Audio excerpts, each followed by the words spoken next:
How's it going, everybody, and welcome to the July 17th, 2012 edition of WZR Radio.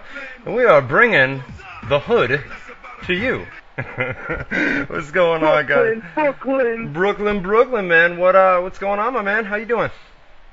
I'm doing all right. I've been better, but I've been worse. How you doing? You've been better, but you've been worse. I'm doing good, man. It's been busy. Yesterday was crazy on the website. It's just a crazy. I mean, we had Money in the Bank on Sunday night, and then we had Monday Night Raw last night, and it's gonna be a late night tonight because SmackDown. I think they're out in San Diego, California tonight, which means the tapings don't start until 7 o'clock out there, which is 10 o'clock here. So by the time we go off the air here tonight, I think we may even do a third hour tonight. Maybe not an entire third hour, but we're gonna have Shad Gaspard here in just a couple minutes. He's gonna call up in hour number one. We're gonna talk to him for a little bit. We've been waiting to do this or wanting to do this for a while now, and I was getting ready to go to bed last night at about 1:30 in the morning, and my cell phone rang, and I said, who's calling me this late? And it was Shad. And he said, what's the deal with the radio show? And I said, well, we can do it. I said, we're live every Tuesday night from 8 to 10 Eastern time, and we're ready. I mean, tonight's the night, man. You've been trying to, I know him specifically was somebody you wanted to get on just because you're a big fan of Crime Time. I remember back in the day, you would mark out the theme song. I remember you'd always go, Brooklyn. That's why I did that at the beginning there, because. Yeah. What's the matter? Nothing. You stopped talking. It sounded like you had a story, and then that was it. That's it. No, I thought you were cutting me off because I got like there it is again. I got like an echo problem happening. I don't know what that. Well, it happened last week, didn't it? And then we got it resolved once we got into things. But I'm doing the show off my cell this week. I didn't do it off my cell last week, so this is uncharted territory for me. So we'll see what happens. Yeah, and you know what? I mean, Boone hit me up. Well, actually, it was all last week, and he said, "Dude, I don't know how I'm gonna do WZR Radio this week." And I said, "What's the problem, dude?" And you're back in Orange Park now, right? You're back up. I'm back home, yeah. It feels good to be home. Right, and so I said, well, what are the options last night? I said, what are the options, Boone? He says, well, number one, you can go on and you can do it yourself. And I said, I don't know about that. Number two, I forget what the second option was. And the third option... Second one was you could postpone until... I get paid Thursdays. So I said you could postpone the show until Thursday, and I could turn my cell on and we could do the show then. Or the third option, which was... your favorite, I'm sure. Give me some money. Give me some money and pay my phone bill. So I paid off the phone bill last night, and here we are, man. Well, it was in tribute to our guest tonight. What was their thing? Money. What did they say? No, because we didn't know last night at that time that we were going to have a guest on the show, because that didn't happen. Yeah, but that didn't happen until 1:30. So anyway, we paid off your cell phone bill. It was only $58 or $60 or something like that, so it wasn't that bad. You know what I mean? But so we're gonna have Shad on tonight. He's gonna be joining us fairly soon, probably at some point in hour number one. We're gonna take your live phone calls here in just a little bit, guys. I see phone calls coming in right now. We'll get Shad on the line, and then I just put the rapid fire segment. We're gonna do 2 rapid fire segments tonight, right? I put one up on the Facebook now, and that one is strictly for Shad, right? And then in hour number 2, we'll do a second one where you guys, our normal one, where you guys can ask me and Boone questions, and we'll answer those as well. But the one that's up right now is. I was gonna say, all right, children, if you want to submit questions or comments for Mr. Shad Gaspard, what you do is you go to Facebook.com/Ryan Clark WZR and see what we want here. Is some good questions. Not when are you coming back to WWE? Are you going to go to TNA? Obviously, we're going to post these subjects. They're no-brainers. Give us some good questions. Talk about your favorite feuds that he had, backstage stories that you remember, anything you want to know about his past or his personal life. He says it's no old part, right? He says He'll answer anything. He said that he was going to come on here and he was going to shoot live tonight. He had a lot to get off his chest, and anything goes, like you said, man. Whatever you guys want to ask him. Why was he released from WWE? What's the deal with JTG? Or is he doing MMA? UFC? Whatever you guys want to ask. We're even going to get into, there was an arrest not all that long ago that we covered on the website. So anything goes at anything and everything. And actually, I did a lot of research in preparing for the interview, because we like to be ready here at WZR Radio. So I did a lot of research, and I found out some pretty cool shit about this guy. So I'm looking forward to talking to him. It is, some of the stuff that this guy's done is pretty crazy, man. We're gonna get into it as soon as he joins us here in probably a couple minutes. I'm thinking about 8:30 Eastern time, and we'll go from there. And some of the stuff's just straight up cool. Like, me, I'm not a big wrestling fan of today's product. I hate saying that because people think I'm not a wrestling fan. I'm the biggest wrestling fan you've ever met. Right. But, not of the current product. But, doing research on this guy, I'm actually kind of excited to talk to him. So, I'm with you this week. I've got the, Ryan Clark energy flowing through my veins as well. Right. I don't know if this is him. I'm going to take it. Caller, you're live on WZR Radio. What's up? What's up, Ryan? What's going on, dude? Do me a favor and call back when Shad Gaspard's on, man. If you're listening to the show, we take live phone calls in hour number 2. So as soon as we have him on, we'll take your phone call. I mean, we have a lot of new people tuning in tonight, dude. Just because Shad's got like 80,000 followers on Twitter, and he's been plugging this thing all day that he's gonna be here in just a little bit. So as soon as we get him on, I promise you guys we'll open it up to live phone calls and everything else. You guys will be able to ask him whatever you want, and we'll kind of go from there. And then in hour number 2, we'll give out the live phone number again. And any questions, I know you guys are probably interested. Karma and WWE, that whole story that went down last week. That's pretty. I believe she's gone from WWE, but we can't confirm it, and I don't want to put it up on the website. And she really was she ever even really in WWE? Goddamn, she didn't do anything, and she's gone already. What happened, I mean, they brought her in, and they were going to give her a big push, right? And then she had notified them that she was pregnant, right? So they took her off TV. Obviously, you're not going to have a pregnant woman on TV. So they took her off TV, and then she came out. You don't want her, if she's, a diva, especially, because my God, if she's pregnant, everybody's going to notice. Wow, look, she gained all this weight. Whatever. Right. You don't want her wrestling pregnant, because that's risky. But I get what you're saying. Yeah, of course they're not going to have a pregnant woman in there wrestling. So she announced that she was pregnant, and then she came out and she told TMZ, I had a healthy baby boy, blah, blah, blah, blah, blah. And then, word kind of leaked out that she suffered a miscarriage, and she came out and said, all right, I lied to TMZ, and I lied to everybody else. I did suffer a miscarriage. And then after that, she got engaged, and that wouldn't have stopped her from, coming back to WWE. And then something happened over the past week or so. The WWE.com website moved her to the alumni section, and they did the exact same thing on Twitter, and then she made a tweet about it and said, I've been moved to the alumni section of WWE.com, and then they moved her back to the main superstars section, and now she's back on the alumni section. So nobody really knows what the story is, but a lot of people believe that she is gone with WWE, and it's not a work or anything like that, as everybody claims. I mean, everybody claims that things are a work these days. Everything's a work, That's what you hear. Maybe she overheard Vince McMahon talking trash about Haiti, and she whooped his ass and got fired. Oh, my God. You never know what that is. Well, remember that whole thing with Bubba, bro, with the Heat? Yeah, I mean, that was crazy. No, I don't remember that. I know that's what you were referring to. Obviously, I know that's what you were referring to. But the whole thing went down. I gotta give while we're talking about miscarriages, I gotta give a shout out to my sister Jamie. It looks like she may have lost her baby, so I feel really bad about that. Get that out of the way. Well, we talked about that a couple of weeks ago. We never brought it up, outright, but you just did now. So my life's an open book. I'm from the school of Howard Stern. If something's happening and I'm talking about it, I don't care what it is. I hold nothing back.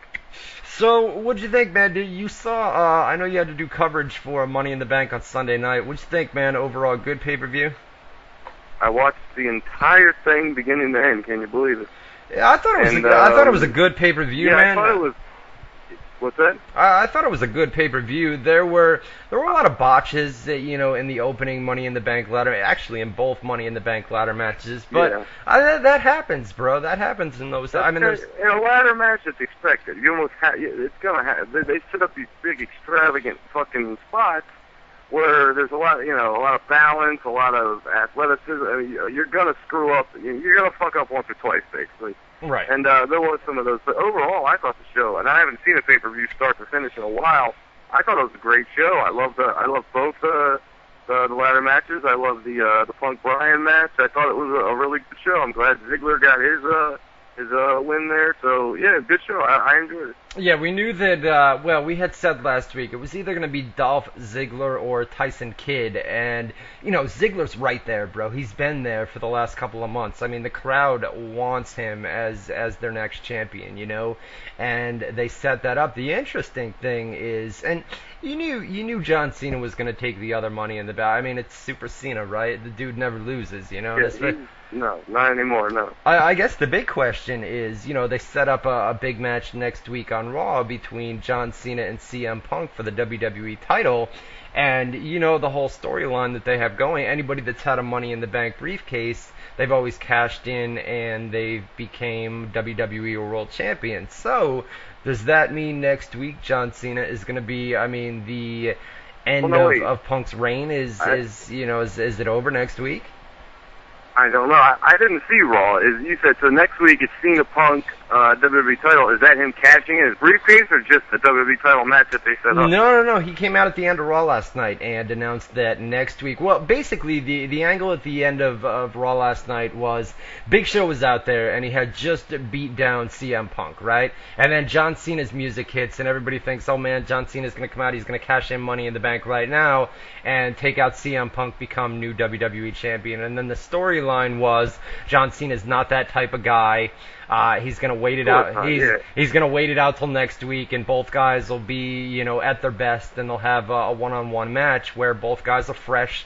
They're both ready to go, and I was thinking next week. They're hyping it up that John Cena's gonna cash in next week, right? He's gonna have a match with CM Punk, but I was thinking, they may do an angle. They may do an angle where Big Show steals the Money in the Bank briefcase, and then the match never happens, or something like that. But they're hyping it up as there's gonna be a big match, next week. But we'll see what happens. Without having even seen Raw last night, I can tell you, as long as it's not confirmed that he's cashing in next week. No, I remember during. No, it is confirmed that he's cashing in next week.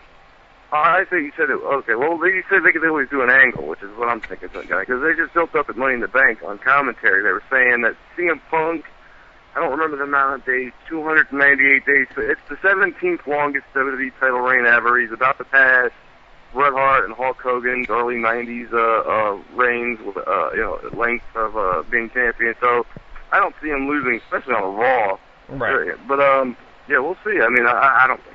Well, and like I said, man, the whole storyline angle that they have going is anybody that's ever cashed in a Money in the Bank briefcase has always wound up becoming new WWE World Champion. So we'll see what happens. Come next Monday night. Next Monday night's a huge. Raw's going to 3 hours on a weekly basis. 1000th Monday Night Raw next week. So.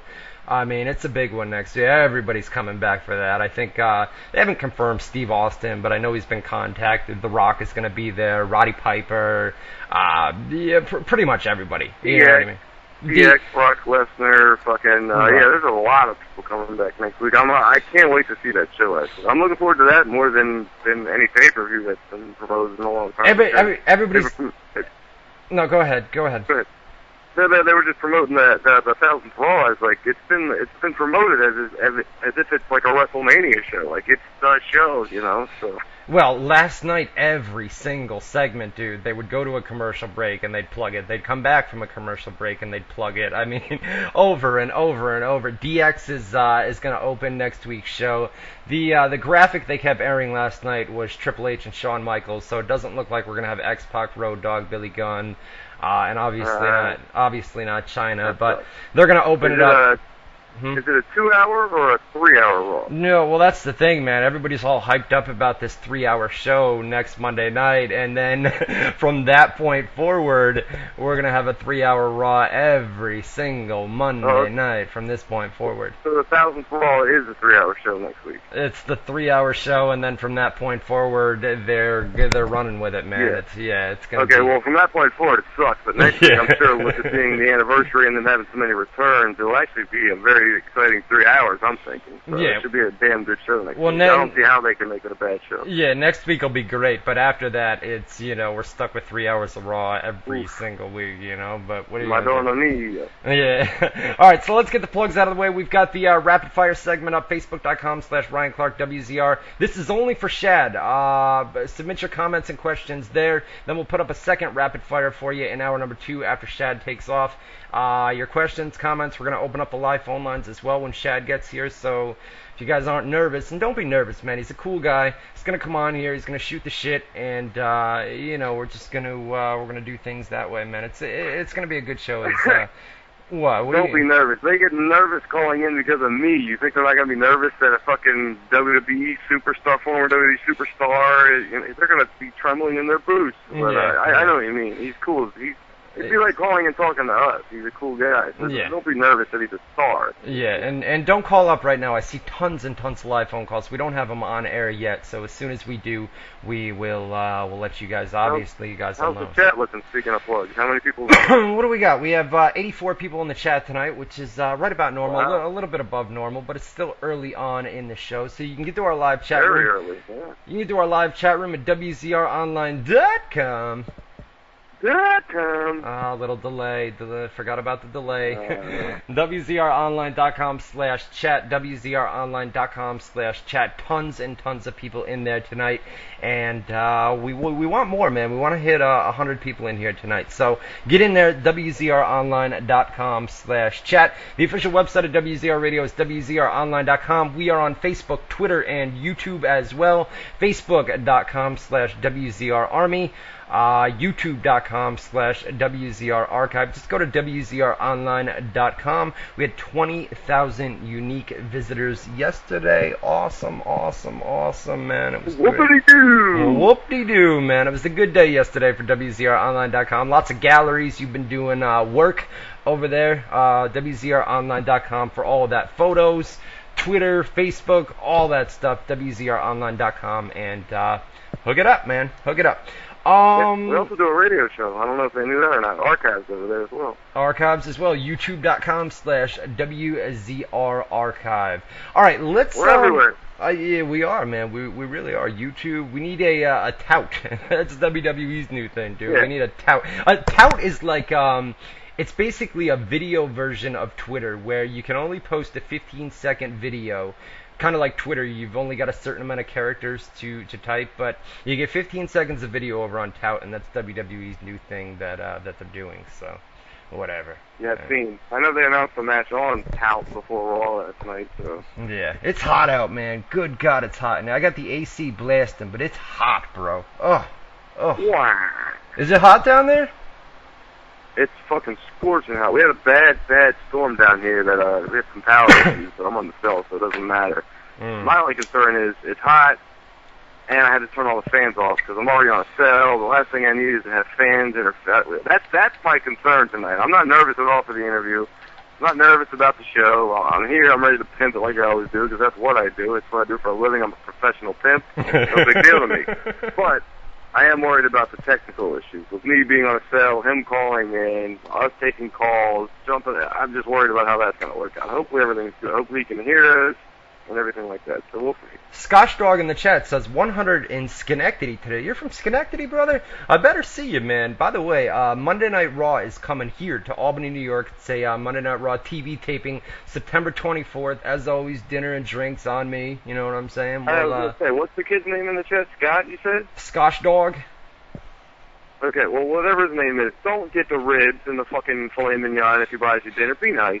Right, I was thinking about that last night too, dude. Get a hot dog, or come on, be nice to the guy. He's buying you dinner. Or a hamburger or something, So I'm not buying you tickets to the event, but by the way, I'm going. Ring of Honor is it was a fucking new guy too. You're right, Rygo in the chat. It was the new guy too that came and got the steaks and rib. That son of a bitch. Anyways, right. So I'm going down. Everybody's going to WrestleMania. A lot of people are coming into New York for WrestleMania 29 next year, and Ring of Honor is doing a show at the Hammerstein Ballroom on Friday night, the weekend of WrestleMania. So I am going to take the train down there, and if you're in town for WrestleMania, we can meet up. We'll do dinner and drinks down there on me, and then we'll go to the Ring of Honor show. That's that's next year though, so we got a long ways. You like traveling so damn much. In October, remember last week, he wasn't a guest, but I mean he could have been. I mean he's done DVDs, New Jack Hardcore, 101 Reasons Not to Be a Part of. So Michael Moody called in. He's begging me to go to this fucking UFC show in October. It's the UFC on Fox, the next UFC on Fox show. Right. It'll be in, I think maybe Staples Center in California. Mm-hmm. You should come with me, man. We should go out there and fucking do a live feed for the show from the UFC and goddamn like we did in Vegas. If he wants to pay for my ticket out there, I'm glad to do it, and he will too. He probably will. I'm sure he would. He likes the coverage. God, you gave him my screen name last week after we went off the air, bro. The dude does not shut the fuck up, bro. I know. Blah, blah, blah, blah, blah, blah. I know. I mean, he's in the business and everything, so, I mean, you should take him seriously, but at the same time, my man likes to talk. He does like to talk. Oh, blah, blah, blah, blah, blah on the instant message thing. All right, real quick. Here's what we're going to do, man. We're going to run down Money in the Bank, and then Shad's probably going to call up here in the next 15, 20, 30 minutes, somewhere around there. And we probably won't take a commercial break in hour number one. We'll just kind of interview him and let you guys are basically going to be the ones doing the interview. So we'll cut off Money in the Bank as soon as he calls up, and then we'll go from there. Money in the Bank from Sunday night, man. They held a pre-show. It was Kofi Kingston and R-Truth against Unico and Camacho. It's a pretty good match, man. They gave it quite a bit of time. It was on YouTube.com. They had Kofi Kingston. Well, they had 30 minutes to fill, and that was the only match. They did also do a quick Jericho backstage interview, Daniel Bryan backstage interview. So they did some interviews too, but it was mostly just that match. So obviously they're going to give him some time, and it was a good match. Yeah, the finish had Kofi Kingston knocked Camacho into a DDT, and then R-Truth covered him for the 1-2-3. They kicked off the pay-per-view, dude. It was a Money in the Bank match for a shot at the world title. It was Dolph Ziggler, Damian Sandow, Sin Cara, Christian, Cody Rhodes, Tenzai, Tyson Kidd, and Santino Marella. This was crazy, man. I mean, there were a lot of botches, don't get me wrong, but like Boone said, man, that happens in ladder matches. It's a spot fest, you know what I mean? It's spot after spot after spot, and not everything is going to be perfect, and this was, I mean, it was a train wreck, to be honest, but it was a good train wreck, It was an exciting train wreck, yeah. There were a lot of botched spots, but even those were fun. Like, I think there was a one spot where, I don't even remember who it was, two guys were on the top, and they went to do some kind of suplex kind of thing. It was Sin Cara and somebody, and they fucked up, and then they even showed a replay of the fuck up, which I thought was funny, but it was still, I thought it was a damn good, it was very exciting. Yeah, there were table spots on the outside. Tenzai threw Ziggler. There was a spot where Tenzai threw Ziggler over the announce table into the chairs in the back. That was nasty looking. God, there was another spot where Santino Marella, did the thing where he was afraid of heights, and he was trying to use the Cobra. That was funny. Yeah, to get the briefcase. And then Dolph Ziggler eventually wound up climbing the ladder and brought down the briefcase. So he's got a shot at the world title in the next year. So, and I think when he cashes in, man, you're definitely going to see a Dolph Ziggler at some point this year or early next year will be world champion, WWE world champion. Yeah, the only beef I have is they got to get him away from Vicky, and they got to give him. It doesn't sound like a big deal, but it is. Give him new ring clothing, or ring attire, as they say. It's just so colorful and goofy. It just looks mid-card. I gotta cut you off, guys. We're gonna bring Shad Gaspard on right now. Let me get him on the line here. All right, on the line right now is former WWE star and former member of Crime Time, Shad Gaspard. Shad, what's going on, bro? Hello? Shad, what's up, man? What's up, y'all? How you doing? I'm good, bro. It's good to have you, dude. We've been wanting to set this up for a while now, and finally got it set up last night, man. What's going on? Yeah, I know, man. You know what's funny? I don't check my direct messages that much because I usually tweet from my phone. So if you ever see autocorrection or something like that on my Twitters or a wrong thing, that's why. Yeah, no, I'm the same way, bro. I view the tweets on the main page, dude, but I forget all about the direct messages. So, how you been? How you been, bro? What have you been up to? Man, I'm freaking excellent. I'm out here in sunny California right now. Yeah, it's hot as me and Boone were just talking, dude. It is hot as a motherfucker back here. We're in Albany, New York, dude, and it is it's killer hot here, man. You know, crazy, but. Yeah, my pops and my little brother are out there right now. They were just telling me. I just actually talked to them like about 40 minutes ago. Yeah. I was still in Brooklyn. So. Yeah. We were talking last night, man, when you called me up, dude. You were just at Comic-Con, right? Yeah. Actually, last night I just left the set. My boy has a short film that he was filming, and he needed me to fill in. And so, you know, he like last minute called me and was like, dude, you know, can you step in for me? And I was like, yeah. So.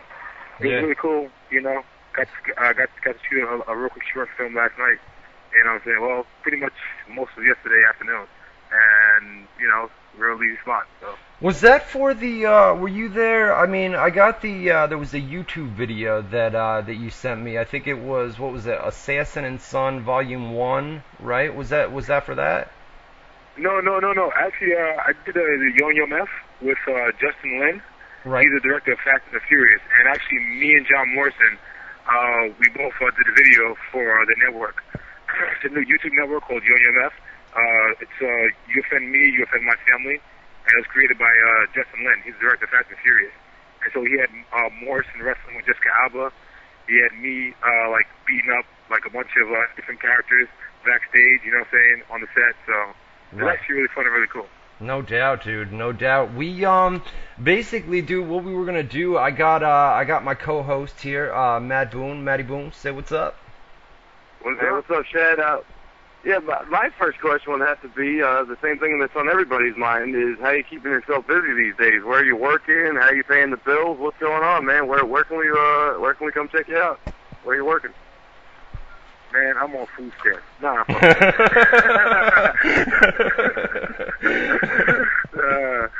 Hey, contrary to popular belief, once you leave TV and WWE, your life and your career is not over. Okay? Myself, I'm out here in LA. I usually come out here to LA and I work, and I do TV shows, I do movies and stuff like that. I just recently filmed The X's on TV Land. And a guest star appearance, you know what I'm saying? It was actually a really big role that they cut from the show, and then because of my audition, they added in. And I don't play a wrestler, I don't play a thug, I don't play a cop, I don't play any of those stereotype things. I play a really good character, and I get to act. You know, that's what I do now. I'm an actor. You know, so no more wrestling for you. You're not out hitting the ropes anywhere. You know what? Every now and then I get the tease, hit the ropes, and get in the ring. Usually, what I do is, if I have to, you know what I'm saying, I'll do a show, usually with Luke Gallows. You know, Luke Gallows actually promotes a lot of wrestling shows. You know, he's honestly one of the best, you know, big men, you know, working today, and he's, you know what I'm saying. So Gallows promotes a lot of shows, and a lot of guys trust him. So you know, when he says somebody's going to be there, they're going to be there. You know? Yeah, no doubt. I might do one or two things with him and a couple of the guys. Usually if I get that itch to get in a ring or fight, I just go, you know, up the block from my house and start sparring with guys. And there's not a lot of guys that want to spar with me, so you know, I just rotate them in. You know. Yo, let me ask you something, bro. I was looking some stuff up on you earlier today, bro. And what about MMA? Are you into that too? Would you ever think about, you know, maybe doing an MMA fight here or there, or is that something? Because, I mean, we read that you what'd you do? Some amateur boxing, and you studied martial arts as a youngster. Did you ever consider getting into MMA? And a better question would be, if MMA was as popular as it is now, back when you were breaking into wrestling, would MMA been the avenue you have taken, or was wrestling a passion that you just had to fulfill? Well, see, that's one of the things. I'm one of those guys who went from MMA to wrestling. You know, I was fighting Noah's Bar in Atlanta, Georgia, and my promoter was a wrestler named Hardbody Harris, and Hardbody was actually robbing me and another guy, Gas Kendricks, and we would fight for Hardbody, and we'd probably make $800 a fight, but he would only pay us like $300. You see what I'm saying? Right. And also, so and like, yeah, go ahead. So I did MMA. When we were doing it, was no holds bar, and so basically it was 8-ounce gloves were optional. I think what happened was John McCain came in and passed a law, and then we had to change it from just going bare knuckles and fighting with optional gloves to where you were forced to wear gloves, and that kind of took away because like a lot of people thought it was like a human cockfight. You know what I'm saying? When it was really a martial arts. So, if MMA was doing what it was doing when I was in it, I probably would have stayed and I'd probably be a top guy right now.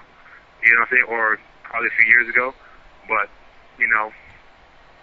Right. You also, I also read that you did some bodyguard work. I don't know if this is a rumor or not. It said that you bodyguard for like mega stars like Britney Spears and T. Diddy and Mike Tyson. Is that true? I never bodyguarded Britney Spears. I did bodyguard Mike Tyson for a while. I did bodyguard Sean Peter's clone. I actually saw Bentley at Comic-Con. You know Bentley, Puff's old manservant? Who is it? Yeah, I saw Bentley at Comic-Con, and he kind of like recognized, like, I said what's up to him, and he was like, kind of blew me off at first, but then he was like, oh shit, I know who you are. He was like, dude, you're crazy. He was like, yo, and then he just started telling everybody, he was like, man, this guy right here, I was like, yo, man, I'm trying to keep down DL now. Well, there's got to be some crazy stories you can share with us. I mean, goddamn, you're bodyguarding, mega superstars. These guys we just named. Jesus Christ. But did anything crazy ever break out? Any wild situations where you had to really diffuse the situation? Like any cool stories you could share? Honestly, man, we had a lot of wild, crazy situations. But one of the first things you do when you become a bodyguard is you sign a non-disclosure agreement with a lot of these entertainers. So a lot of them I can't even tell you. Some of them I wouldn't want to tell you because I could still be charged with it as a crime. And I'm actually really smart. You don't go talking about crimes you committed, when the statute of limitation hasn't passed. Well, then if you do that, it's time time. We don't want that. Not anymore. At least we want to work on that act. But as far as the timeline goes, was this before or after? Because I know you tried out for Tough Enough 2, and you actually made the cut, but you failed your physical, so you didn't get into the house. Was this all this no holds barred and the bodyguarding? Was this before the Tough Enough stuff, or give me a timeline on this? This actually happened. I turned. What happened with me was when I was 16, my mom and me got arguing, and so she kicked me out. And so I needed to find work, and I needed to find something to do. And at the time, I was running drugs for a local drug dealer, and I was just making deliveries. I wasn't selling. So I still needed more money because it wasn't really putting enough food in my mouth, and I was trying to stay at a motel with my cousin. So I started bouncing at nightclubs at first, and I was a big 16-year-old kid. I looked like I was in college, so everybody believed me. And then I started seeing the fights come to the nightclubs, and the fighters would fight, and they get paid, a couple $100. I'm like, shit, I could knock most of these guys out. I train every day. So, they had a fight. No, seriously, they had a fight there, and I think the first dude I fought, he was, I think he worked at an auto company or something like that, and he was like 25, 26, and got in the ring with him, and he came, it was like it was no holds bar, no gloves. If you want, optional. You can punch, kick, grab, do whatever. And we get in the ring. First thing he does is he straight double legs me. And as soon as he double legs me, I grab his arm, put it in the key lock, and I crank up on it. And then he starts tapping like crazy. And then when we get up, the referee raises his hand. And I'm like, what the fuck? And the referee's like, oh, he's like, you're on your back. I was like, he was tapping, and it took like everybody in the fucking nightclub to like start screaming at the referee like, you dumbass, he wasn't pinning him. You know, that's kind of like that's like the Kurt Angle Daniel Puder thing, where Angle was all locked up, but apparently he pinned Puder just to save face or whatever. But from the No Holds Barred days, was there anybody that you? I mean, obviously you probably, if you never fought on the major circuits, you wouldn't have fought anybody that today's generation of fans would know. But did you ever train with anybody or come into circles with anybody that people, fans of MMA today would know or recognize? Actually, I trained a lot of people. I trained Bobby Lashley, trained with Josh, Eric Hammer. They were at Josh's school. King Mo, we rolled around. I mean, I've trained with a lot of guys that Actually, I trained with Tito Ortiz before Tito Ortiz was big. I trained with Tito Ortiz when he was full of bodyguards for Limp Bizkit.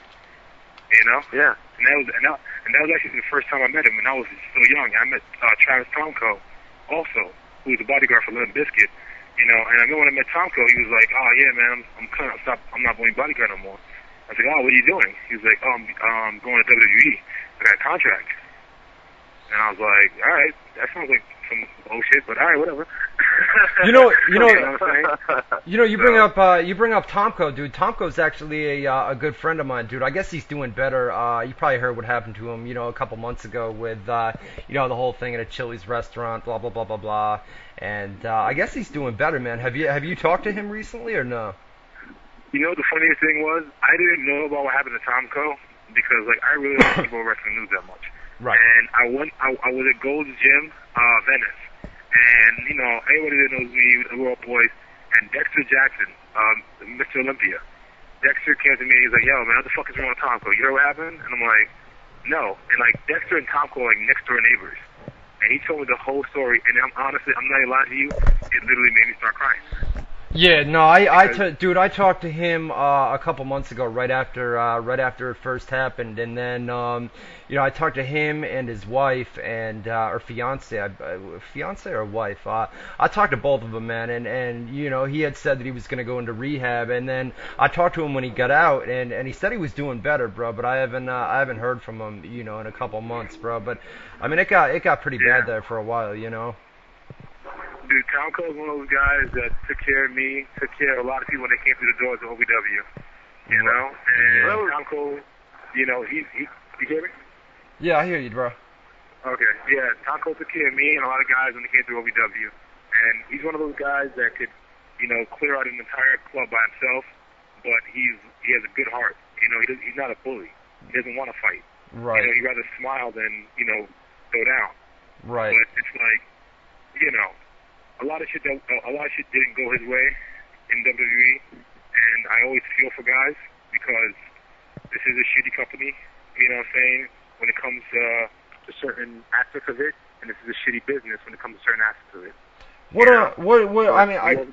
all take the risk, to get the reward. Right. Speaking of WWE, bro, JTG, right, was on Raw last night, dude. I mean, it's sad, dude. I mean, to see a guy like that, dude's probably, he's so talented, and then you see him last night get jobbed out to a guy like Brodus Clay in a matter of minutes. You know what I mean, dude? Have you talked to him? And what's his deal right now? Is he happy or is he, frustrated like a lot of other guys in that company right now? I honestly can't talk to Jay. You know what I'm saying? I talk to Jay minimum once or twice a week. You know what I'm saying? We go out and work out. Like when I'm in LA, we train together and we work out together. We go out to nightclubs together. We hang out. You know what I'm saying? That's my brother for the rest of my life. Right. We have things about each other that nobody else understands. So it's always weird because we'll talk on Twitter and fans are like, "Oh my God, JTG, how could you talk to him when you punch him?" I'm like, dude, it's a show. God damn it. Right. Yeah. But I really do talk to Jay. Huh? Yeah. So he's a legitimate friend. Tomko's a legitimate friend. Who are some of your traveling buddies and friends in professional wrestling, and who do you still keep in touch with these days, if anybody? Well, I keep in touch with a lot of guys. Like me and Morrison and Shane Helms were at Comic-Con together. You know what I'm saying? And we're out there having a good time. Actually, on my way to Comic-Con, I had to stop by and chill with Goldberg for a little while. Wow. And my only regret is that I couldn't stay longer because I had to leave and go do an interview, or we were supposed to spar. So now we're trying to reschedule so I can come down and spar at his gym, for a little while. Nice, So, nice. Hey, if Goldberg, honestly, Goldberg looks like a fucking monster. You're all right. He looks awesomely great and in shape. So if anybody's ever wondering about him, he's doing awesomely good. Yeah, no, dude, we had my co-host, bro, Matty Boone, put up a photo, like a recent photo from a couple weeks ago, bro. Fucking jacked, bro. Still looks jacked, man. It was crazy. When he's as big as a house, man. He's a big boy. It's crazy. You know what it is, though, man? Because he has a son, and the son is awesome, but you got to be an example for your kids. You know what I'm saying? And Goldberg's he's a good father, and he's making sure that he's a good example for his kids. You never hear any bullshit about him like, oh, Goldberg found, coked up in the bathroom with a prostitute. You know what I'm saying? Right. Well, you talk about Goldberg. I mean, he was he credits Sergeant Buddy Lee Parker a lot for his early training. I know you trained with Buddy Lee Parker, and I think it was Batista who didn't have a lot of nice things to say about him. What is your impression of Sergeant Buddy Lee Parker, and who are some other people you would credit with teaching you the business, the ins and outs and everything? Oh, yeah, Sarge was awesome. Sarge trained me. Sarge saw a vision for me that I didn't see. He saw something that could be that I didn't really think, possible. You know what I'm saying? And he actually, motivated me to get what I wanted. I think, Sarge, really could have gone a long way. His mother had passed away a few years ago, and that really hurt his heart because he was very, very close to her. And, things like that just happened. And, there's really nothing you can really say to anybody to make him get over that kind of stuff. But I think Sarge is really, he's a great trainer. You can't deny the shape he got a lot of guys into for the business. You know what I'm saying? So, right.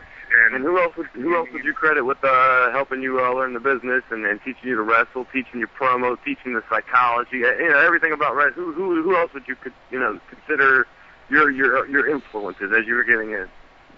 Man, that's the Mount Everest of a list, man. Seriously. Because I honestly, every single person that's ever been in the ring with me, whether it was good lesson or bad lesson, has taught me something. Al Snow. Al Snow used to beat the hell out of me, okay, because I just wouldn't shut the fuck up and listen to him. And honestly, I've thanked him 1,000 times, for that, because he had to beat sense to my head. Mark Henry, taught me a lot of things about respect.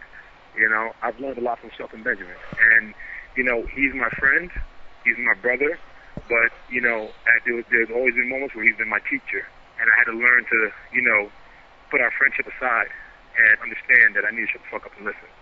Right.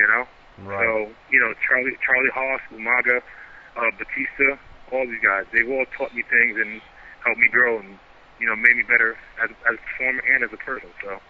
No doubt. I mean, we encourage through hatred. Right. You know what I'm saying? Right. We hate each other more than anybody else will ever hate us, but we love each other more than anybody will hate us. So, we never build each other up to, oh, good job. We're like, all right, that was a piece of shit. Do better. All right, check this out, guys. It's cool if we take we're gonna take live phone calls. That's cool, right, Shad? Yeah, go ahead and knock it out the box. All right, no doubt. If you guys want to call up right now and ask Shad a question, you can do so. Give us a call. It's 518-712-3070. Once again, 518-712-3070. And then I put a post up on Facebook, man, and there's like 50 to 100 comments for you. So I'm just going to you said anything goes, right? We'll just shoot the shit here, do whatever goes, right? Nothing. We can talk about anything and everything, right? Ask whatever you want to ask. I really don't care. Knock out the box and see what's up. All right, no doubt. I'm going to tell you right now, if I don't want to answer it, I'm not going to answer that. Yeah, no doubt. That works, dude. Fair enough. That works, dude. All right, caller, you're live on WZR Radio with Shad, Gaspard. What's going on? Turn your speakers down real quick, dude. No, Hot 97. Turn your down. All right, what you want to ask, dude? I was going to ask Shad real quick if maybe he could take us through a typical Monday Night Raw from the time he arrives at the building till he leaves, and kind of let us know who's always in the talents here and what's going on backstage on a Monday Night Raw. Shad? To give you a quick run through, a typical day of Monday Night Raw for me, when I used to go, was me and JTG would try to arrive early. We'd usually arrive maybe a little bit after Cena and maybe one or two other guys. Try to be early because, you don't want to have nobody bitching at you for nothing stupid. Right. Go through your day, literally waiting for the daily meeting to be done with. Once the meeting lets out, while the meeting's going on, try to train and, do whatever you want to do, like sit stairs, politics, talk to everybody. Then, once the meeting lets out, politics, meet the agents, go over your match, go over the pros and cons of your match, and basically, just get settled in. Once you have your match set, if there's any difficulties and you don't trust somebody, go over it in the ring, even if you do trust them, it never hurts. And, I pretty have a very laid back, aspect to when I go to TV, or when I used to. I never really rushed around and go panicking and oh my God, I messed up the spot. I was really I was like, if I mess up, I mess up. This is supposed to happen. Right. Right. No doubt. I'm a professional. I got my ass beat for the last 4 years so that I can do this without worrying about messing up. Right. Caller, you're live on WZR Radio with Shad, Gaspard. What's going on, man? What's up, Shad? Bill, how come you was never given a run with the tag team titles? Well, there's a lot of different reasons. There's political reasons and there's personal reasons. One of the reasons, I can't say it's the best, one of the reasons Vince gave us was that we were over and everybody we were facing wasn't. So it was no reason for us to really go against anybody, unless they were as good as us. So they usually would give a team the tag titles to make them look more legitimate, and then that team would be built up because they have a title. We, on the other hand, never needed a title to be built up. We came out, and the crowd was already, enjoying us. When we left, the crowd missed us. Everything we did, the crowd liked. So, well, yeah, that was a situation where the tag team division was dead, and you guys were pretty much the only team over. So I know what you're saying. Give a title, try to get some guys over. Mike, a question I was just wondering: was there anything that the office would pitch to you that you were uncomfortable with doing that you went and did anyway? And on the flip side, was there anything that they would pitch to you that you actually turned down? Did you ever turn anything down and say, I'm not doing that, what's funny? Actually, there was, and I got tons of heat for it, and I got tons of respect for it. So, can you explain? It's like this. Well, there's things like this. I'm not a yes man, by all means. Everybody knows that about me. And I'm not a politician, and I'm not happy to be here. I'm not just coming to work and I'm glad to be here. Pay me whatever. No, I'm a businessman. I'm an asshole. I work for a living. I know what I want. I know what I want to do. And there were times where we were asked to do things, and I said no, and the person who asked me was mad about that. But then Vince was like, "You're damn right you said no." You know what I'm saying? Even if it was Vince. Even if Vince had asked the person to ask me, Vince was happy that I said no, because he's like, he knows who the fuck he is. He knows what his character is. Why are we telling kids? Is there anything specific? Is there anything specific that comes to mind? Like one incident that they pitched you and said, "There's just no way I'm doing that." Anything specific that you can recollect at all?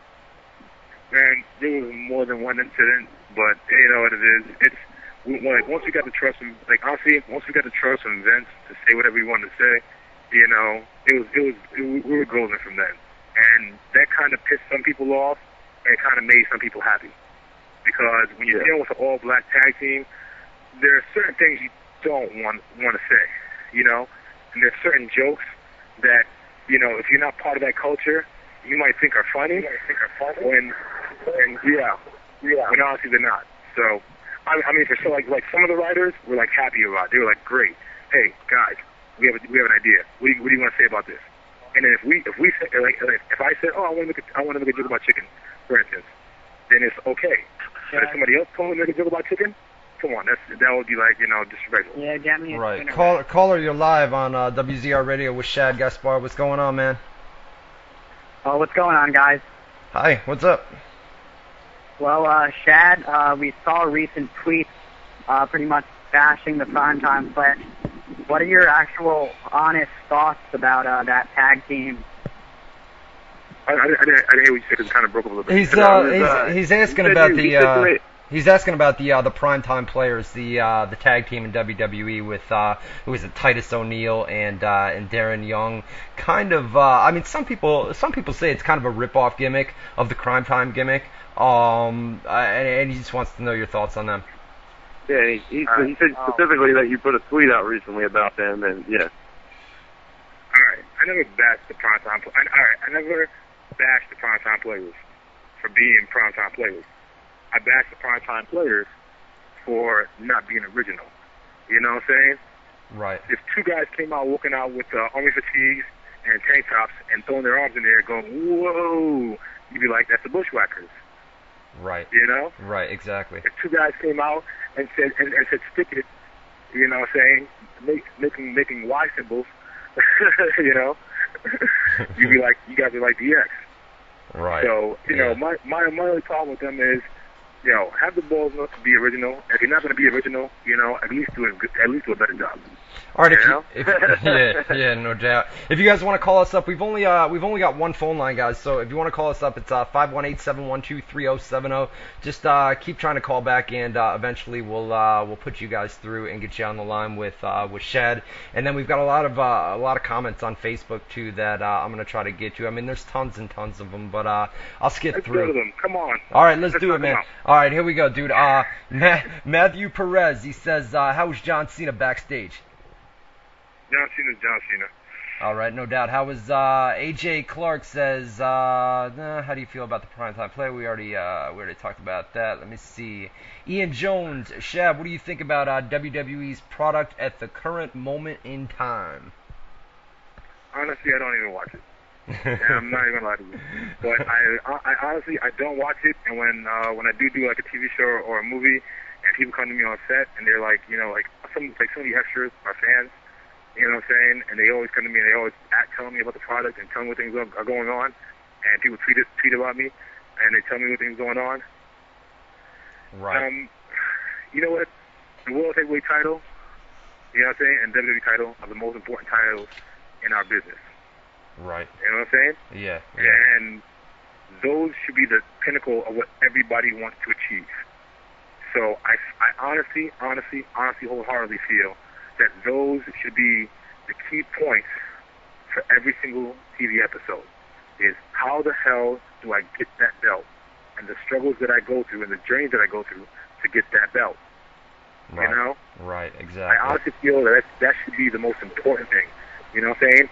Not who I'm fucking, not who I'm kissing. You know what I'm saying? Not who I hate, not who I'm in love. You know what I'm saying? But my journey, my personal journey as a superstar, to get that belt and show everybody how fucking talented I am. You know? Exactly. I honestly, full-heartedly feel that CM Punk and Daniel Bryan are some of the most talented wrestlers I've ever seen in my life. Well, you know what, dude? Punk and OVW, right? I mean, can you believe that he actually broke through and became the guy in the company? Did you ever see that happening, or just think his size and his that? You know, did you ever think that he would break through that ceiling and become the guy? You know what I mean? You know what's funny? If you worked with him, you'd believe it. You'd be like, yeah, Punk can become the man. The only thing you would always think though is because Punk isn't a politicker. You know what I'm saying? So you'd always say, oh well, he might hit the ceiling, you know, because he doesn't play the political game. But he actually went through the ceiling by not playing the game, by not being a politicker, by not burying guys. You know what I'm saying? And that's very commendable for the guy. You know, we actually saw him at Comic-Con this past week. You know, and looks great, looks good. No doubt. Caller, you're live on WZR Radio with Shad Gaspard. What's going on, man? Not a whole lot. Shad, had a quick question for you here. Do you feel like the PG era and the way they're running things now had a direct impact on the Crime Time Tag Team? Do you feel you guys would have had more success in something like the Attitude Era? You know what? You can't be mad about the era you're born in. You know what I'm saying? Seriously. You know? So it's like, you know, I was born in an era, I was brought up in an era where the PG era was taking over, and, you know, we dealt with it. We were still popular. We still made good money, you know what I'm saying? And we did a lot of good stuff. Would we been more successful? Man, you really go crazy asking yourself those kind of questions, you know? Right. Seriously. Right. Yeah. I think the fans have to look at it the way we look at it. All right? Whatever's presented in front of us is what we work with. You know what I'm saying? Right. TJ Hart was just TJ Hart was just presented with a great opportunity. That kid worked with it. He made it into whatever he could make it into. Okay? He got over in his own way, and I mean, it's not like he hasn't been talented for this entire time. No, he's been talented this entire time. It's just that he hasn't been able to show it. You know what I'm saying? So you just gotta make do what you got. Jesse Young says, a couple years ago I heard that you and Muhammad Hassan were about to do a graphic novel. Whatever happened to that? Actually, I just had a meeting about that today. The graphic novel is awesomely great. We finished it. Our artist, Eda Mercia, literally, you know, took a year and a half, 2 years to finish it because the mudslide took out his house in Brazil. Just recently at Comic-Con, I spoke to several publishers, including Image Comics, and we're trying to push it, you know what I'm saying, right now with them. Actually, tomorrow I have to send it out to Image, you know, because some people I talked to who were very cordial, except for one girl who had tattoos, and I beat her in arm wrestling, and she knows who she is. But yeah, no. We had a Comic-Con was really good for me. I met a lot of people from Marvel and DC, and a lot of people from Disney and everything like that. So, you know, me and John Morrison actually had a really good Comic-Con with Shane Helms and everybody like that. So, Assassin of the Sun will be coming out real soon. We're just trying to make sure we go with the right publisher. Matthew James Hager says, if you were ever to return to WWE, we really haven't asked you that. If WWE were to contact you, let's say tonight or tomorrow, would you go back there, or are you good with the Hollywood scene and your other projects right now? You know what? Wrestling is a lot like crack. You know? No, I'm being serious. You know what I'm saying? You always say, "Oh, I just need one more hit," and I'm done. I just need one more hit. Like ask for Flair. All right? He's a wrestling crackhead. He loves this stuff. he's retired at least 20 times. You know? Right. So you know, I love my business. I love wrestling. I love being in the ring. I love the fans. You know, I know one day I'm going to go back to the fans, you know what I'm saying, and do what I like to do. I don't know when it is. I don't like planning things, you know what I'm saying. I'm one of those people who I'd rather be a surprise than, you know, be something worked out where everybody knows about it. Right, you know? right. I got you. Caller, you're live. Caller, you're live on WZR Radio. What's going on, man? Yes, Shad. All my wrestling questions pretty much been answered, so I want to ask you a personal one as far as Comic-Con.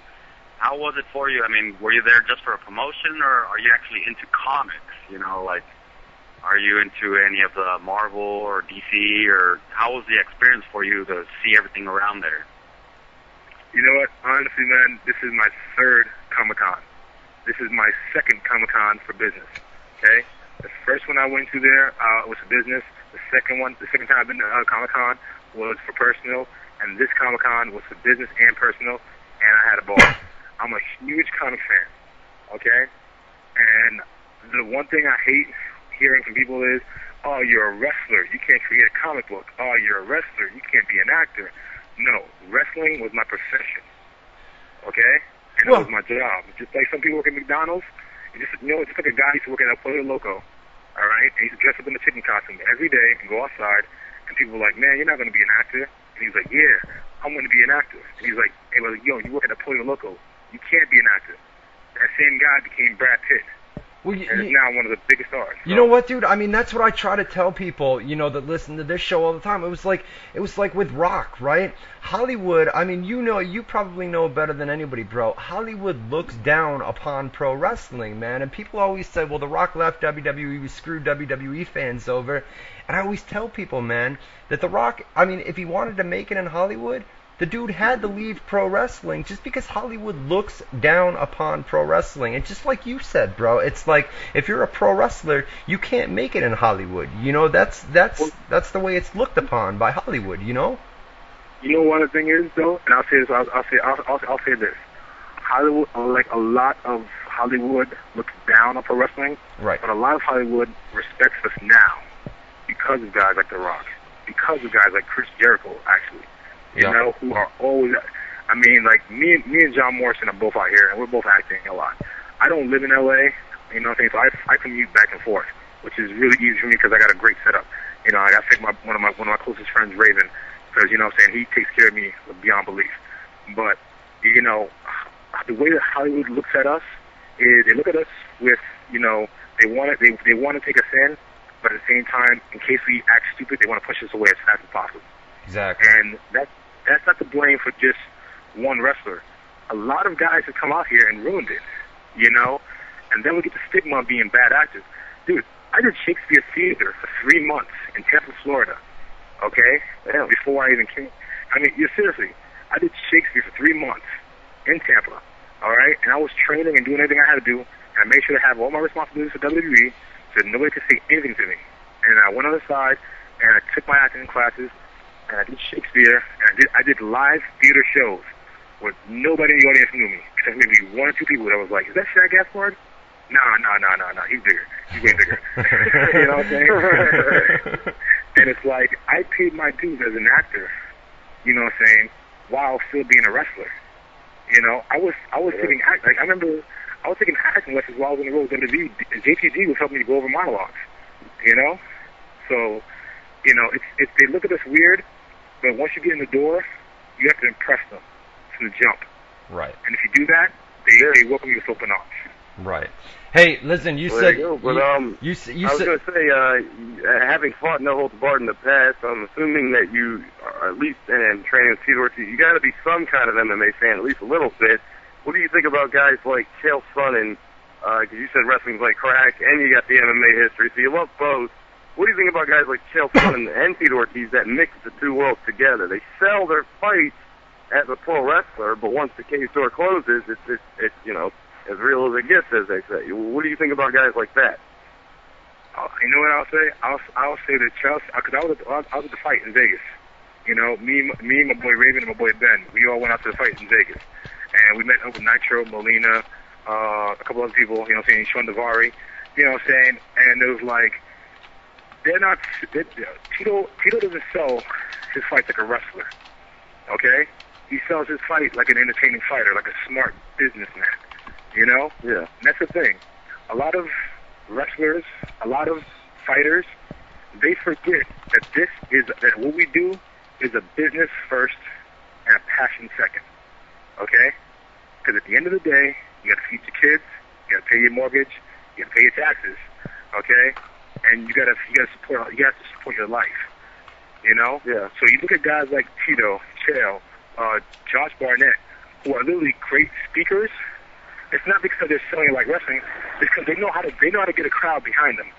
They know how to be comfortable in their own skin, like Muhammad Ali, like Marvelous Marvin Hagler, like Sugar Ray Leonard, like Mike Tyson, who also used to get on the mic after a fight and get the crowd riled up to where they want to see the next fight and the next fight. So they're not necessarily copying wrestling. They're just letting the personas come out like wrestlers do. You know what I'm saying? Just in their medium. Right. Well, I mean, Sonnen would directly bite like Billy Graham lines, superstar Billy Graham lines. I'm not saying that. My point I'm trying to make. He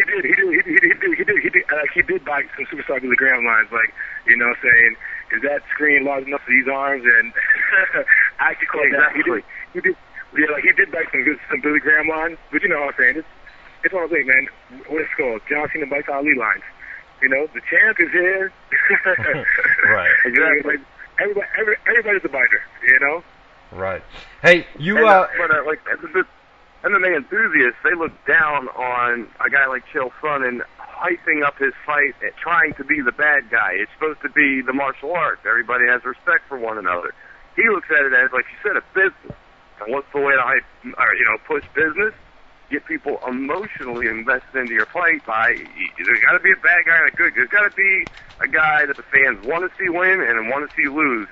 And he understood enough to know that, hey, if I got to be the bad guy, it's going to get me paid. I mean, I think there's a place for it in the business. A lot of MMA enthusiasts think it's bad.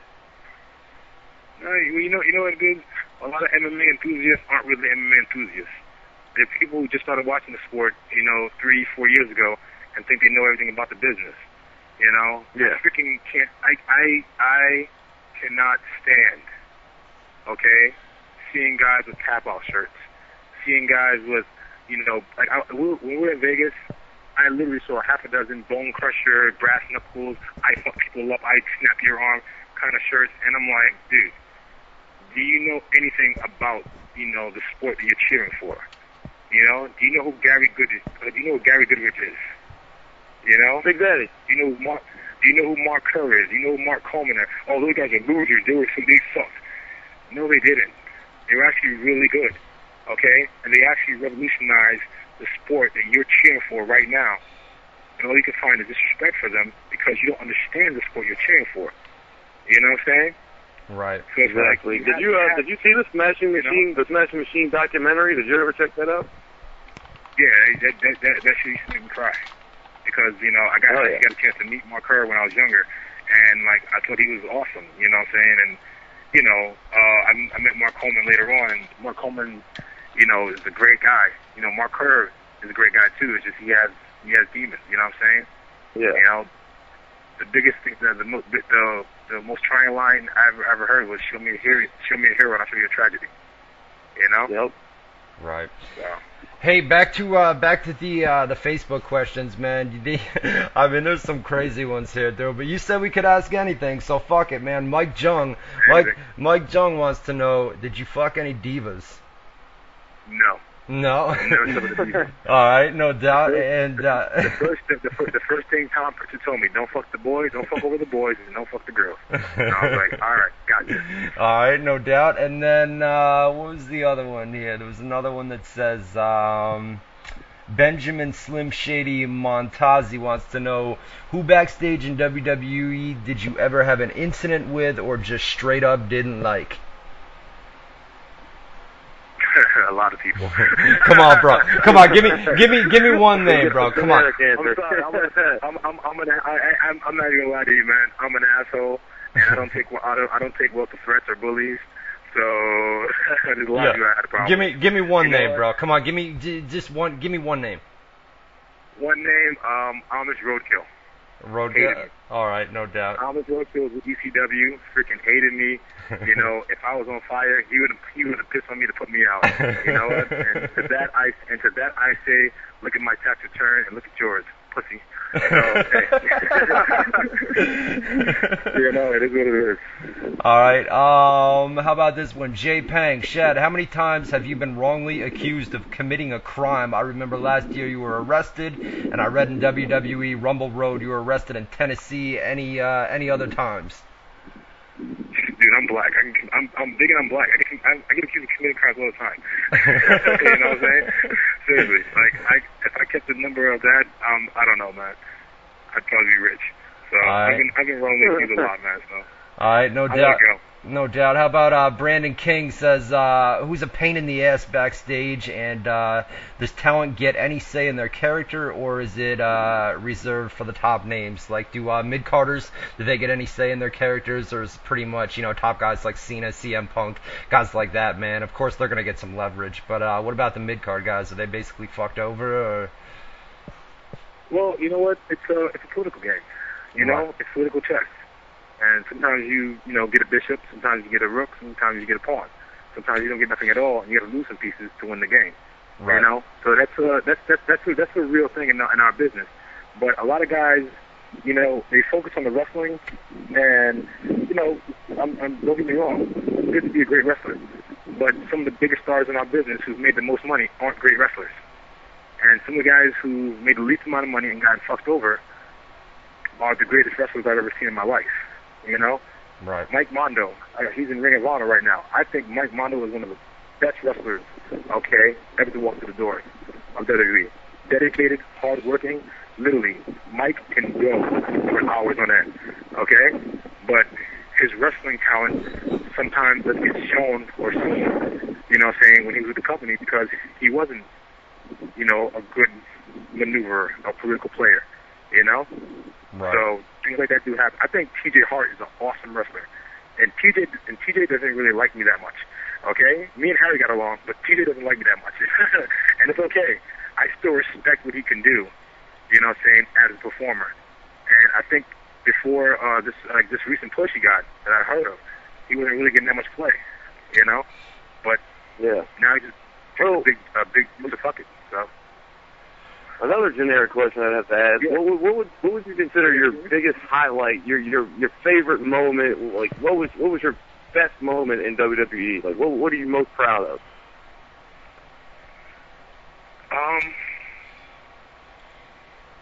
Man, honestly, just take care of my family, man. That's my best moment. Like, people always ask that, and it's like, you know, being in the ring really isn't the highlight. Being in the ring is the reward for dealing with the, 4-hour car ride, the 2-hour plane ride, the problems at home and shit like that. But just being a good provider for my family, that's my best moment, honestly.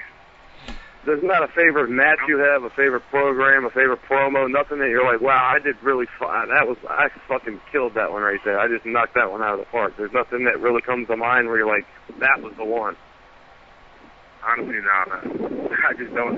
No, I mean, I'm kind of wired a little bit different, you know what I'm saying, than I was before. You know, like, I could take every single wrestling moment I've ever had, you know, Staples Center, all that. You can put it onto a ball, and it would not even equal up close to the day my son was born. You know? So, there you go. Caller, you're live on WZR Radio with Shad Gaspard. What's going on, man? What's up? This is Misfit from the chat. I got 2 questions for Shad. Sure. One, who's your dream opponent? And number 2, I forgot number 2. All right, number 1, stop smoking so much weed, okay, man? All right? Up past is a little bit more. Right. You know? Stop hogging it, bro. Stop fucking hogging it all. My dream opponent? Honestly, my dream opponent, you know what? I probably always wanted to wrestle. I would probably want to wrestle The Rock. You know what I'm saying? But it not necessarily was like a dream opponent. It was just a, you know, I always wanted a really good match that people would talk about for more than 2 months. You know, like a match that people would talk about for a few years. And people would be like, dude, you remember that match? Like, there are matches that Shelton has had that I still talk to him about, or that people always bring up. And there's some of the matches he can't even stand. But I always tell him, like, dude, those are the matches that, you know, because the matches that he really enjoyed, you know what I'm saying, means something different to him than the matches the fans enjoyed, you know? Because some matches are like a timeline to when he started getting a lot of heat for things, and some matches are a timeline to where he got a great push because he did such a good job, you know? Right. Exactly. I feel like one of the matches that people remember. Ben Hughes from Facebook wants to know how legit is the wellness policy for top tier talent guys compared to the rest? Is it a pretty legit policy, dude, or is I mean, come on, bro, like a guy like Triple H, you think he's getting drug tested and you know top talent? You know what I'm saying, dude? What's the word I'm looking for? Basically, is it bullshit or is it not? Honestly, right. You know, guys get like, all right, and this is my sales on it. Wellness policy, okay? I got tested, 1 year I got tested 3 times. AKG got tested 7 times, okay? I can't even tell you how many times anybody else got tested, but I know between us, KTG always look at it and be like, wait a minute, you're the bigger one, but I'm getting tested more. And I'm like, well... So, you know? So you think you think it's random? You think it's random, or you think? I mean, what about like top guys, dude, like CM Punk and John Cena? You think they're getting tested less than mid card guys, or do you think it's strictly random and everybody's getting tested? You know what I'm saying? you can test CM Punk 365, and you're never going to find anything. Right, that was a bad that was a bad example. You know what I'm saying? But pretty bad example. Yeah, no, I straight edge. I got you. But I think anybody just like honestly, if you said anybody else besides CM Punk, I'd be like, maybe. But CM Punk, you can test him. Right, yeah. 365. No, I was you're never find shit. You know what I mean? You're right. Do you think anybody gets a pass? Like a lot of people talk about Randy Orton maybe having more than 3 strikes, and it's supposed to be 3 straight shots. Do you think anybody, let's say, fails and it never comes out, they just kind of sweep it under the rug and hope it never gets out? Do you think stuff like that's going on, or is it all above board? Well, you know what? It's things like this. You know, I got tested, and I got a phone call saying I failed my test. And I said, it's bullshit. Take the test back, redo it. And they're like, no, Mr. Gaspard, you failed your test. You know, what did you have in your system? I'm like, I have nothing illegal in my system. Everything I have in my system is from GNC and what's called Nutrition Depot. And they're like, well, can you send us the product? I said, I'll do better. I'll take the label, I'll scan it, I'll take a picture with the label, showing you that I have it, and send it to you, email. Did all that stuff. I said, well, Mr. Gaspard, there's nothing in here that shows that you shouldn't have passed this test. So we're going to say you failed. I said, fine. I said, I'll come down to the office and I'll take a test tomorrow. I will fly my ass down there, and you guys can test me yourself, you know, penis out, whatever. They're like, fine, we'll call you right back. 2 hours later, I get a call back from the secretary saying, we're sorry, Mr. Gaspard, we got your test confused with somebody else's. Oh, how convenient. Yes, and I'm like, okay, one, why couldn't Dr. Black call me and apologize himself? You know what I'm saying? Good. If the one thing I've always respected about Vince is Vince takes responsibility for what he says and tells you to do, and he apologizes for it. You know? Same thing with like Johnny Ace. For me, anytime Johnny Ace said something to me and he was wrong, he's always come to me and said, yo, man, I'm sorry. That's my fault. I didn't know the situation. I apologize. Let's move on. And I'm like, yo, fuck yeah. That's awesome. You're a man. I respect that. Let me one more, Ryan. Let me ask you. I don't think anybody. I think everybody gets tested. I think sometimes, you know, the testing can be a little, you know, shaky on who's failing and who's passing. All right, check this out. Opinion, check this out. You got Rey Mysterio, who's got 2 strikes, right? And you got Randy Orton, who's got 2 strikes. Let's say they fail a third wellness policy test. You think we're ever going to hear about it, or you think that's going to be like Boone said, probably, you know, under the rug, dude? We're never going to hear about it.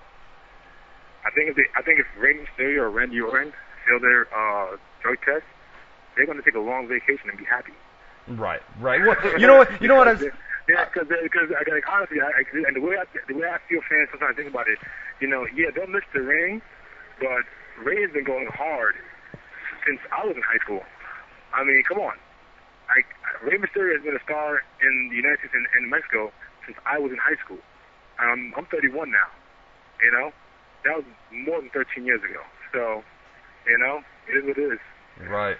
Yo, my man, it was. One more though. How much interaction did you have directly with Vince McMahon? Like, how much was just talking to writers, agents, producers? How often did you actually sit down and talk with the head honcho himself? Was it rare that you would be speaking with them, or would he go over? How much did you actually interact with Vince himself? You know what? It's funny because, again, I'm one of those guys who I'm not a yes man. I'm not happy to be here. You know, I'm not really a politician. I'm a businessman, and I was lucky enough to like where I talk to Vince all the time. And me and Vince had a cool rapport. You know, like he'd always tell me, you know, you drink your fucking juice. I'm like, yep, fuck it. I'm doing my thing today. And he's like, go ahead, go out there and do your thing. And he always like was more encouraging to me. So that was always good for me. I do see a lot of the guys who don't treat Vince like they treat him like a god rather than, you know, a boss who does want to hear you guys say. But you got to make it a lot of bullshit to get to him. You know, you got to go through writers. You got to go through, you know, agents. I'm lucky because I'm just kind of forceful. And I'm just like, yo, we need to talk about this. We need to go over this. You know what I'm saying? And he was like, great, let's talk about it. How do you feel about this? Why don't you like this? You know what I'm saying? So right. I'm a little bit more of an asshole than the average guy. But, you know, that's just me. All right, and then Ryan, one more though. All right, Ryan, and then one more I gotta ask you. TNA, we haven't brought it up yet. What are your thoughts on the company? Would you ever consider going there? What do you think about them as competition to WWE? What are your thoughts on TNA in general? TNA. All right, I give you real quick things on TNA. As I hit bullet points, because all right, Robbie Roode, great champion, awesome worker. So freaking happy that a guy like that was doing what he was doing. Aries, also a great worker. Glad he's a champion right now. You know what I'm saying? Dave Lagana, freaking super happy for him, and I'm glad that he's giving the show a new flavor. Kenny freaking King. Me and Kenny King met over 10 years ago when we tried out for Tough Enough. Okay? We both made Tough Enough. I got eliminated because of a failed physical, but actually I passed my physical. Somebody else failed. And Kenny went on and did his thing. I literally was trying to get Kenny a job every time he came to the arena. Never happened for him, so I'm so freaking happy that it's happening for him now. I'm so proud of him because a lot of guys that work with him, and we're all very happy for Kenny. No, hold on a minute. While you're on the subject of Kenny King, right? He was in Ring of Honor, right? And there's a lot of talk online, right? He was in Ring of Honor, and he was tag team champion with Rhett Titus. And then, apparently, he gave Ring of Honor basically a verbal commitment, said, yeah, I'm going to be coming back, I'm going to re-sign with you guys, and then showed up on Impact the following Thursday, and was still an ROH tag team champion. I mean, I can see it from both sides, bro. Obviously, the guy, I mean, he lands a job with TNA, dude. It's national television. He gets to go on Spike TV in front of millions of more people than, you know, an indie federation like Ring of Honor. But the fact, I mean, he had the tag team titles. He gave him a verbal agreement, and it kind of screws over Ring of Honor. You know what I'm saying, dude? I mean, you can look at it both ways, and I see why he did it, but you think it's kind of fucked up that he screwed over Ring of Honor like that, or no? You know what? I honestly do. Personally, I think it's fucked up. Right. But, and again, personally, I think Bain Capital is fucked up, but I commend him on being smarter than anybody else and freaking taking people's money. You know, business is business. Business is business. You know, I have to feed my kids just like you have to feed your kids. Right. And I got to do what I got. Like, honestly, if it comes between my kids and everybody else, my kids are gonna win. You know, and that's just, you know, whatever. I can't judge a man, you know, by his decisions. You know what I'm saying? Because I don't know the full story. Mm-hmm. But I'm still proud of him for his actions and what he did. He went out there, he had a great match, and he showed why he's one of the best. Right. You know? Right, no doubt. And then I got one more question for you, and it comes. He's begging me to ask this, man. Brandon King in the chat room. He wants to know what you were there when the whole Chris Benoit thing went down, and he wants to know, you know, what was the attitude like backstage when the news first broke, and how did that change, you know, after the facts started to come out? Like, I mean, when it first came out, everybody said, "Oh my God, Chris Benoit's, you know, been found dead," and then the facts came out. We all know what happened there. Yeah, they did a whole tribute show for him, and then the facts started to come out. Yeah, everything changed. What was the attitude backstage? What was the reaction? You know, what went down that day when you guys all heard the news? Honestly, I don't even want to talk about it. All right, no doubt. Only reason being is because I have a lot. Like, Chris actually, you know, when my ex-wife had a miscarriage, came to my room with his son, and, you know, consoled me. You know what I'm saying? So I have my feelings, which are very personal. A lot of people have their feelings, which are very personal. Some have been vocal with theirs, you know. Again, I always choose to be smart rather than to be, you know, rash. So, my personal feelings. Fair enough, man. You know what I'm saying? No, that's cool. You know, that's cool. Again, to answer you guys something about TNA, I like the product they have. I like the show they have. I think they're doing something smart by not trying to be like WWE and just being TNA, you know. And, you know, congratulations to Lagana. I talked to him before, and, you know, as big as to him, so. No doubt. Shad, bro, it's been fun. I appreciate you coming on. We're definitely gonna have you back, bro, because that was awesome, man. You know what I'm saying? We'll bring you back. What let's get some plugs out of the way, dude. I know you got Twitter and what's going on, man? Hollywood. You're doing some stuff with comics. What's going on in the comics? Oh yeah, I got Twitter. You know, Shad Beef. You know, honestly, I don't do plugs that well. When it comes out, Twitter Shad Beast. Website is shadbeastgaspard.com. coming up next month, I'll be on TV Land's The X's TV show. Coming up soon, the release of Petunia, you know what I'm saying, will be coming out in the theater near you. It just debuted in San Francisco and California, and I'm in that with Thora Birch, Christine Lotney.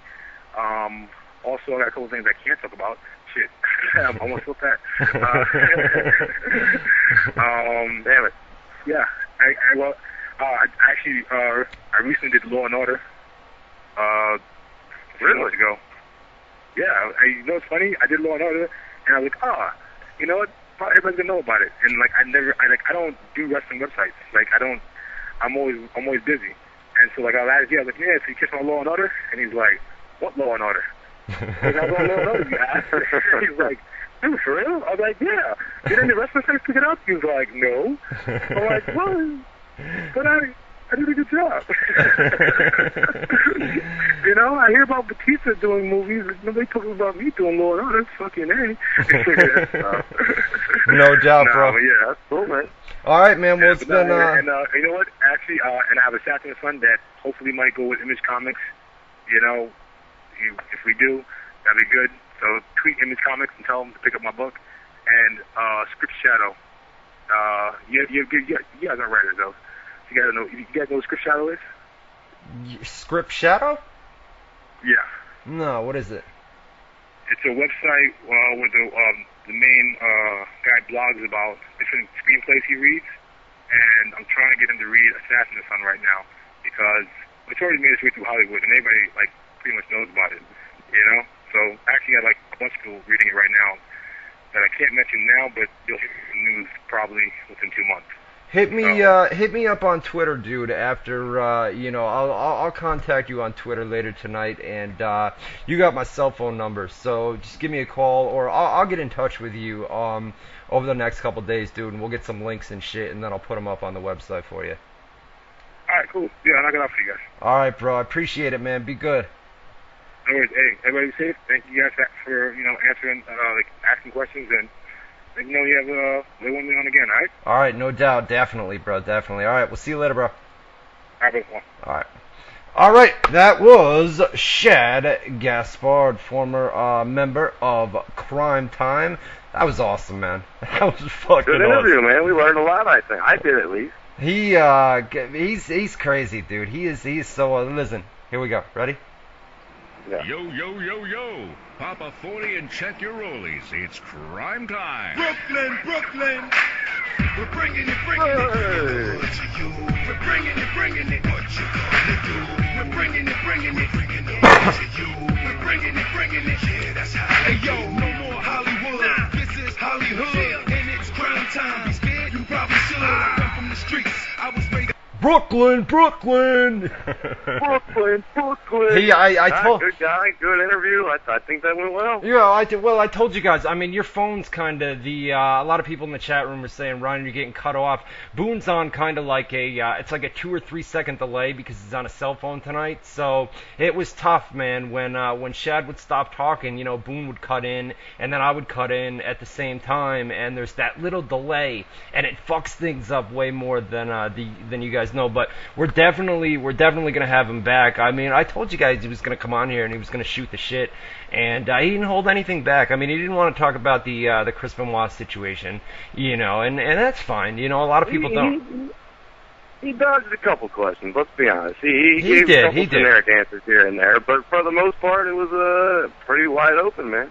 It was, man, and he came on here, and I mean, when I asked him, who didn't you like backstage in WWE, and he gave me like a former star. Who was it, dude? Who did he say didn't like backstage in WWE? Amish Roadkill. Amish Roadkill, who's not in WWE. I was trying to get more out of him, like a current WWE talent that you do not like backstage in WWE. But I mean, he like somebody in the chat room. I mean, came 420. You're right. He kept it classy, and I mean, obviously, you know, we're going to put the archive up, and people are probably going to transcribe this and put interviews well, that'd up. be like me asking you, what writer do you hate? I mean, we got to work with these people. He's got to work with those people. So you can't just talk shit about them on, on live radio. Exactly. So here's the deal. We're not going anywhere. It's only 9:30 Eastern time, and we had just started running down Money in the Bank. We're not going to spend a whole lot of time on everything, but we are going to talk Money in the Bank. We are going to talk Monday Night Raw from last night. We won't run it down from top to bottom, but we're probably, we're going to go past 10 o'clock Eastern time, right? It's going to be late night. I mean, you're fine with that, right? You're not doing anything, right? I'm here with you, man. All right, no doubt. So here's the plan. We've been going for an hour and a half straight. So I'm gonna go fill up my ice water, and we're gonna take a quick commercial break. We'll play, we'll play the Crime Time theme for you, and maybe some corn or something like that. And then we'll come back. We will finish up Money in the Bank from Sunday night. We'll get into Monday Night Raw. Then we're gonna talk about the Karma WWE situation and, the backstage news and rumors from the past week. Probably go till about 10:30 Eastern time tonight, and by that time, SmackDown will be starting. The tapings will be starting at about that time. So we'll just we'll go regular rapid fire. Everybody head over to Facebook.com/Ryan Clark WZR. Facebook.com/Ryan Clark WZR. Regular rapid fire. Give us your questions, your comments. Keep them quick. Keep them brief. We don't want to read paragraphs on the air. It's boring. And let us know what you want us to talk about. We'll talk about it. Facebook.com/Ryan Clark WZR. No doubt. It is up right now. Just put it up on the website. And not only that, but the rapid fire segment, guys, there were 60 different comments, and with that and the phone calls combined, there was no way that I could get to each and every single one of your guys' comments. But and a lot of them were duplicates, and I tried to get the good ones, the controversial shit is what I was trying to get, like, which WWE divas did you fuck backstage and shit like that. The entertaining stuff is what I was trying to get. So if I didn't get to your question or comment, I tried my best. And like I said, there were a lot of duplicates, and we're gonna definitely have him back, man. He's a cool guy. You guys were marking out in the chat room saying it was a great interview. So why not have him back? He's a good guy. I talked to him on Twitter and on he's got my cell phone number as well. So we'll hook it up. We'll bring him back. I don't know, maybe in a couple months from now, and we'll see what he's been up to. We're gonna take a quick commercial break. Stick around. Stay tuned. Get to our live chat room. WZROnline.com. /chat, WZROnline.com/chat. You're listening to WZR Radio with Matt Boone and Ryan Clark. We'll be back right after this. We're back. WZR Radio here for hour numero dos. Ryan Clark, Matt Boone, gonna be here for about another hour or so talking pro wrestling. Matty Boone, I got you here, buddy. Yes, sir. So that was good, man. I was thinking about it during the break. What you guys in the chat room think? Pretty good interview, right? It's not often that you get people that come on and basically, he told me before he came on here, man, anything goes. You know what I mean? We can talk about anything and everything. So, what you guys think? School letter grade? There's an A+.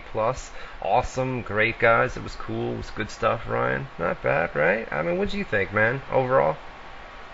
Me? Yeah, you.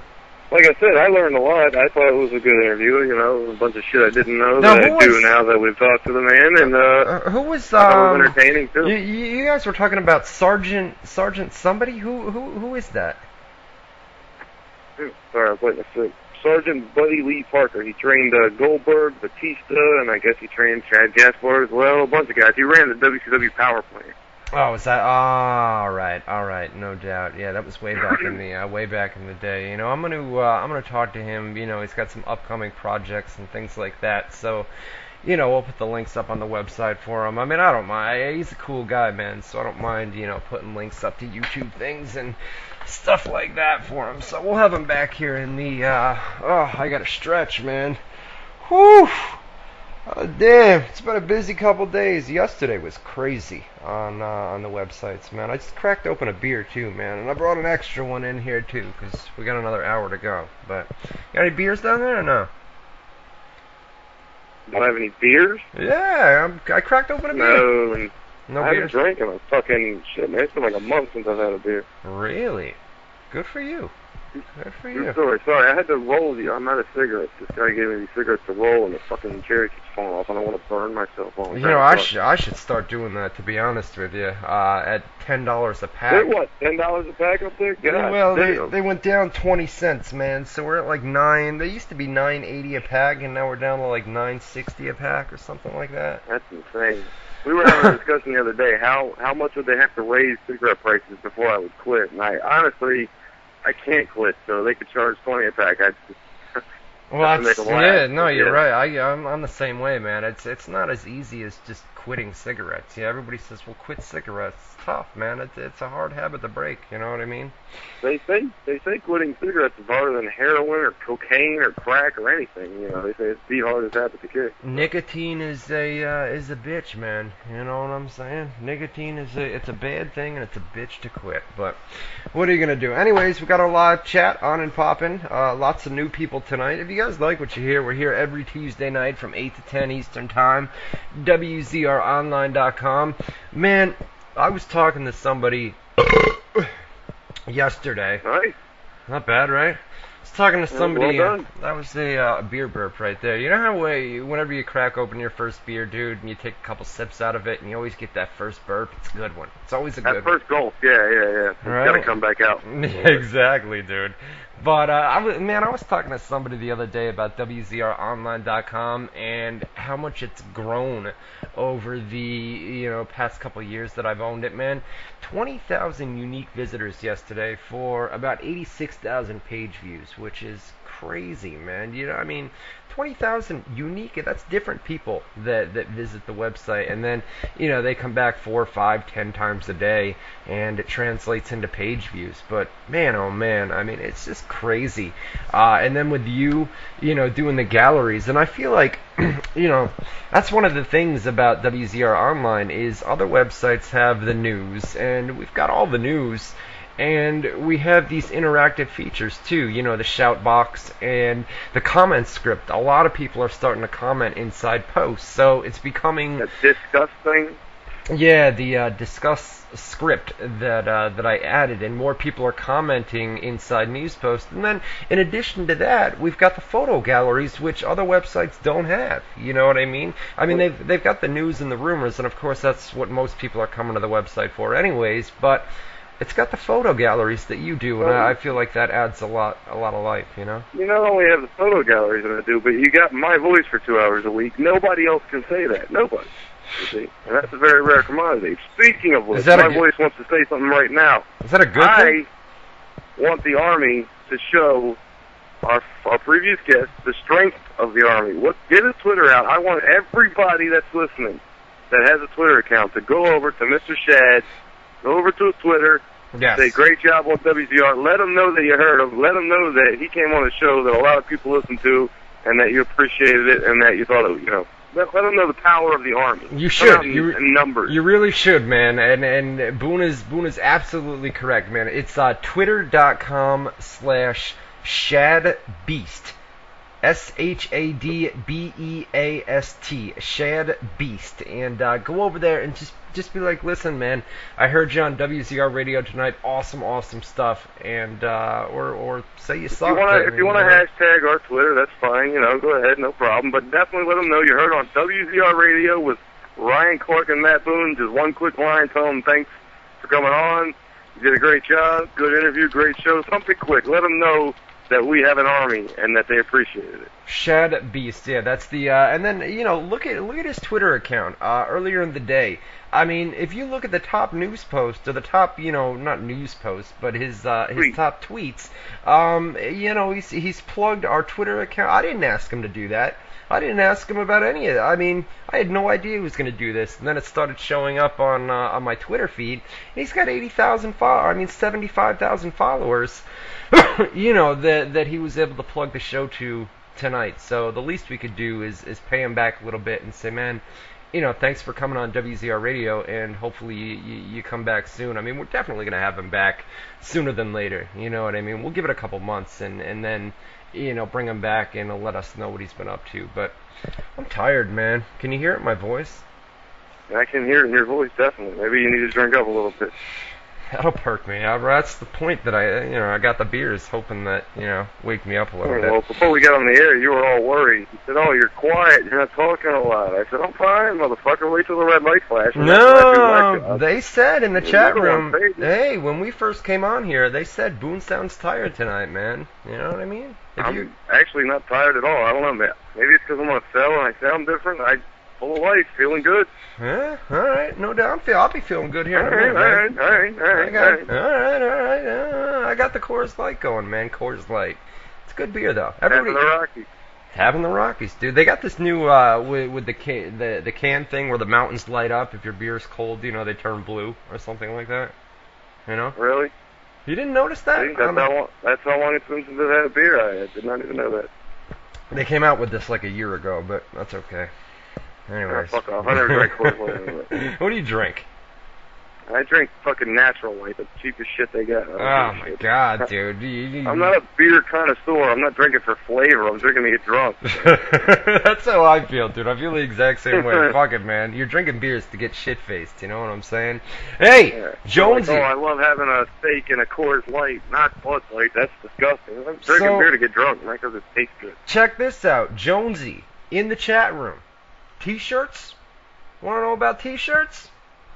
I wasn't going to bring it up. I do want to know about T-shirts. I still don't have one. I can tell you that for damn sure. Check this out. I'm going to give you an exclusive right now. It's not going up on my feed. Here's the plan. The fans that listen to the radio show get first dibs, all right? That's you guys. You're listening right now. After I get the initial order out, I'm going to put the address up on Facebook. So this is just for you guys for now, and then I will expand it to everybody else that doesn't listen to the show. So here you go. I'm going to give you 30 seconds. Go grab a pen, grab a pencil, grab a piece of paper, something to write with. Open up Notepad if you're on a computer. Open up Notepad. Do whatever you got to do. You got 30 seconds to do it, and I'm going to give you an address. Now, there's been a change, and that is this. You guys, I put a screenshot up on the website, and you guys know how much this cost me. It cost me about $2,000. Well, I only put the screenshot up with the second order, but I had a first order before that. So, I'm going to give you guys an address in the next couple seconds, and you can send. It was originally going to be $15. I gotta add an extra $5, and it's not because I'm trying to make money. It's due to shipping costs that are going to run me a little bit more. It's going to cost me about $3 to send these out. So, and it costs me $15 for each T-shirt, which, is going to translate to about $18 and some change. So if you want me to be honest with you, I'm making about $1.50 off each one of these T-shirts, which is absolutely nothing considering what I paid for them. So, for you, yeah. Well, what do you? I mean, listen, the fans wanted them. You love your fans. You love your fans a little too much. I love the fans, but goddamn, not only are you not making money, but it's a lot of fucking work. No. I would do all that work and take a loss of money just to give them T-shirts. Well, my sister came over here yesterday, and I said, "Hey, you want to make $100?" And she said, "What do I have to do?" And I said, "Well, I'm going to have a bunch of people mailing me money." And they're basically, this is what needs to happen, all right? I'm going to give you an address. Well, first, before you get into that, before you get into anything else, yeah. You said your sister came over. Did she ask about me? That's a good one. Yeah, that's a good one, you fuck. She didn't ask about you. How's my baby doing? Oh, let's not even go there. But yeah, you started it, bro. You started it. I did start it. Fuck off. All right, dude. So anyways, so this is what needs to happen. I'm going to give you an address.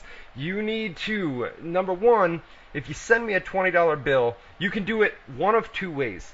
Basically, I set up an LLC, which is a business account for WZROnline.com. So, if you don't want to send cash in the mail, you can send a money order, but the money order needs to be blank, okay? Do not fill it out. Don't fill it out to who it's from, to where it's going. It needs to be a blank money order for $20. Or the easier way to do it would be to send a $20 bill or two $10 bills or... Wait. A lot of our orders are coming from, like, England. They don't have dollar bills. What are they supposed to do? So they're going to have to do... Think of that, didn't you? I didn't think of that. Money orders they can do, though, I would assume. That would be, they got... So you can do it this way. You can send a blank money order for $20. It has to be a blank money order. Or you can send, and this would be the easier way to do it, but I know some people don't like to send cash in the mail. You can send a $20 bill in an envelope. If you're sending cash in the mail, please put the $20 bill inside a piece of paper, wrap it up, then put it in an envelope so that the money does not shine through the envelope. So, as it's being delivered, somebody says, well, there's a $20 bill in there. I can see it clear as day. They take it. Yes, children, this is very important. When you're with a lady, wrap it up. That's what the message that he's giving is. Put it in a card. There you go. Winter's lair in the chat. I mean, put it inside a card. Put it in a piece of paper, something. And send it to me. In addition to the $20 or the blank money order that you're going to be sending, I need a return address. If I don't have a return address, I do not know where to send this thing. So as you mail it out on the front of the envelope, you may put to Ryan Clark and then the address, and then put a return address up in the top left-hand corner. That's how you do it when you're sending mail. In addition to that, I need the size of the t-shirt that you want. So put a little note. Put a little note inside with the $20 bill or the blank money order that says you want a small, large, medium, extra large, 2XL, 3XL, 4XL. Whatever you want. You can write me a note. You can say you suck dick, you're a bitch. But you can write me a little note. You can write me a love letter if you want, and I'll get them all. But at least... Can they send a picture with the word loser written on their head and a clown nose, or is that not well? That's a good one. You can do that, man. You can do whatever you want, man. Just fucking... So that's three things. I need a return address from you. I need a $20 bill or a blank money order, and I need a little note inside saying the size of the t-shirt that you want. You are going to be sending this to 180D, as in dog, 180D, Delaware, Delaware,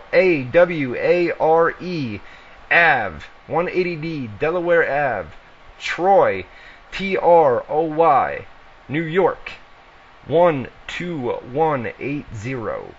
Once again, 180D as in dog, Delaware Ave, Troy, New York, 12180. Why is it coming in? There you go. People are putting it in the chat room. What are you gonna ask? It's as simple as that, folks. It's as simple as that. It is pretty simple. I made it out to be this big long process, but you can send it there. I'm only gonna be here for another 2 months, so if you're gonna be sending it to this address, you better get it in quick. Do it this week or next week or within the next month and a half, I would say, and then we're going to have to set up a P.O. box for you guys. So 180D, Delaware Ave, Troy, New York, 12180. I will get these as soon as I receive your money, the size that you want, and a return address. I will ship them right out. Boone, yours will be on the way as soon as I ship all these out that are now going to be coming in. So we're good to go. I know that address, by the way. It's quite familiar. I've written it down many times to pick up money, so... Sounded familiar when you were reading it off just now. Yes, sir. Yes, sir. Delaware Ave. So that's it, man. If you want a t-shirt, send it. Just make sure, guys, that I get a return address, that I get a blank money order or $20 bill, and the size of the t-shirt that you want inside, and I will ship those out. Don't put that address up on Facebook. Eventually, I'm going to put it up on Facebook for everybody else to use as well. But I don't want 100 or 200 different, of these coming in at one time, and then me being overwhelmed. So I'm giving it to you guys first, the listeners of the radio show, and then everybody else will get it on Facebook as soon as I get this initial rush out of the way. So we're good to go. Blank money order or checks, or not checks, blank money order or cash for right now. That's all I can take, and we'll work on PayPal and checks at a later date for you guys. All right, let's get back into it, man. Money in the Bank from Sunday night, dude. We already talked about the pre-show match and the world title Money in the Bank match, which Dolph Ziggler won, and that's when Shad Gaspard called us up. The next match was Sheamus and Alberto Del Rio for the world title, man. What you think of this? I thought it was a great match. I'm sure people will disagree because it was kind of slow-paced, slow-moving, but it was like an old-school match. Where, I mean, it's a pretty simple story. Del Rio worked on the arm of Sheamus the whole time, setting up his arm breaker finisher. Right. And, yeah, I thought it was a good match. They gave it a lot of time, which was good, because, you know, they only had, 4 matches scheduled going in, and then they added, I believe, 2 matches, and they added somebody to the Money in the Bank. So they added some shit during the show, but yeah, they gave it enough time that they had to tell a good story. They worked the arm, old school wrestling. There wasn't any, you know, glaring botches like in the ladder match. I thought it was a good match. It was good, man. And then, you know, at the end of the match, you had Dolph Ziggler, who had just won the Money in the Bank shot, you know, the briefcase. And he came out. I called that too, by the way. You did call it. We were talking during the pay-per-view. You absolutely called it. And he comes out. Ziggler and Del Rio started arguing, and then Ziggler hit him with the briefcase shot and gave the briefcase to the ref, but Sheamus laid him out with the brogue kick, and basically the bell never rang. And Michael Cole was on commentary and stressed over and over and over that the bell didn't ring. They did that another time. I don't remember who it was with. Was it Daniel? Was it Daniel Bryan? I think it was Del Rio. I think it was Daniel Bryan. Or you're right. It was Del Rio. Del Rio did it a few times. Yeah, where there was a couple times he was going to cash in. He got fucked up and was like, "Oh no, I didn't cash in." It's like, it's confusing. Like, I mean, obviously it's not that confusing, especially if you have audio on your TV, because Michael Cole made sure to stress it over and over. I could hear Vince in his head now, "Hey, sell it. He didn't cash in, but right. Keep things a little more simple. Like, to the average viewer and shit, everybody in the arena probably thought, oh, fuck, Dolph Ziggler already cashed in and lost. Everybody in the chat room actually said that it was The Miz, so we were wrong. Oh, it was The Miz. They're right. Right. So, you know, obviously he was about to cash in, he didn't, and, you know, like I said, and like Boone said, they stressed that over and over. Vince and Michael Cole's headset saying, tell him, it's not for the briefcase, he didn't cash in, it's not he still got the briefcase, you know. And then we had the primetime players, Shad Gaspard. Didn't seem like he was a big fan, man. He didn't want to come outright and say it. Yeah, he was being politically correct, but you could tell he thought they were a complete rip-off and didn't want, yeah. Exactly. They were in a match between Primo and Epico. They were dead for this, man. The crowd was dead for this. What do you think of Abraham Washington's AW, his gimmick, you know, where he's on the microphone at ringside? I mean, some of the stuff he was saying was funny, but it gets old quick, you know? It's, the headset mic and everything. Yeah, I think they actually left it on a little too long, because you could hear him talking during the match, and then finally it cut off. Or whatever, that's shouting. That's the whole gimmick, man, that he's supposed to talk. Okay. I've never caught his act yet. But also, I forget which match it was, but they left somebody's theme music playing. Oh, no, the theme music stopped, and then it started replaying during the match. During the match. Yep, you're right. I don't remember exactly which match it was, but I remember it happening. I thought it was the first match, but I'm not sure. I don't remember. I'm skipping the backstage segments. We had CM Punk against Daniel Bryan with AJ. She was the special guest referee. This is a WWE title match, man. Every single time these guys go out there, they kill it, man. They tear down the house. And it went 27 minutes, which, I mean, God, I would have watched it for an hour. You know, I mean, these two guys are unbelievable, you know? Yeah, there was nothing boring about it. It was very good. A lot of kicks, a lot of chops. Giving Daniel Bryan screaming yes after every kick gets annoying after a while. AJ's facials, great as always, but, you know, you could get the same old shit chant going, and I wouldn't have been surprised, because it is the same old shit with her anymore. It's the same stuff. But they bumped her early in the match, so she had to go to the back, and then, of course, she's going to come out for the finish, which she didn't. I don't know. She brought the chair in the ring, left in the middle. They both ran for it. She stopped him, and then, Daniel Bryan went for the kendo stick. She put her foot on the kendo stick so she couldn't get it, and basically, long story short, when the match was over, we still don't know who she sides with, which means the program continues. God help us. And then we found out on Raw that, we're going to have a wedding next week on Monday Night Raw between Daniel Bryan and AJ. Daniel Bryan and AJ. So she picked Daniel Bryan. She picked Daniel Bryan. Well, I mean, they're going to follow that up next week. You know what I mean? But okay. I got to see Raw. I shouldn't be talking. We had basically a filler match, right? It was Ryback against Kurt Hawkins and Tyler Rex. Went a little bit longer than normal. It seems like they're moving on with Ryback. They had Jack Swagger on Raw last night that he was in a... God, we talk about it every week, man. What did Jack Swagger do to WWE management to piss them off, man?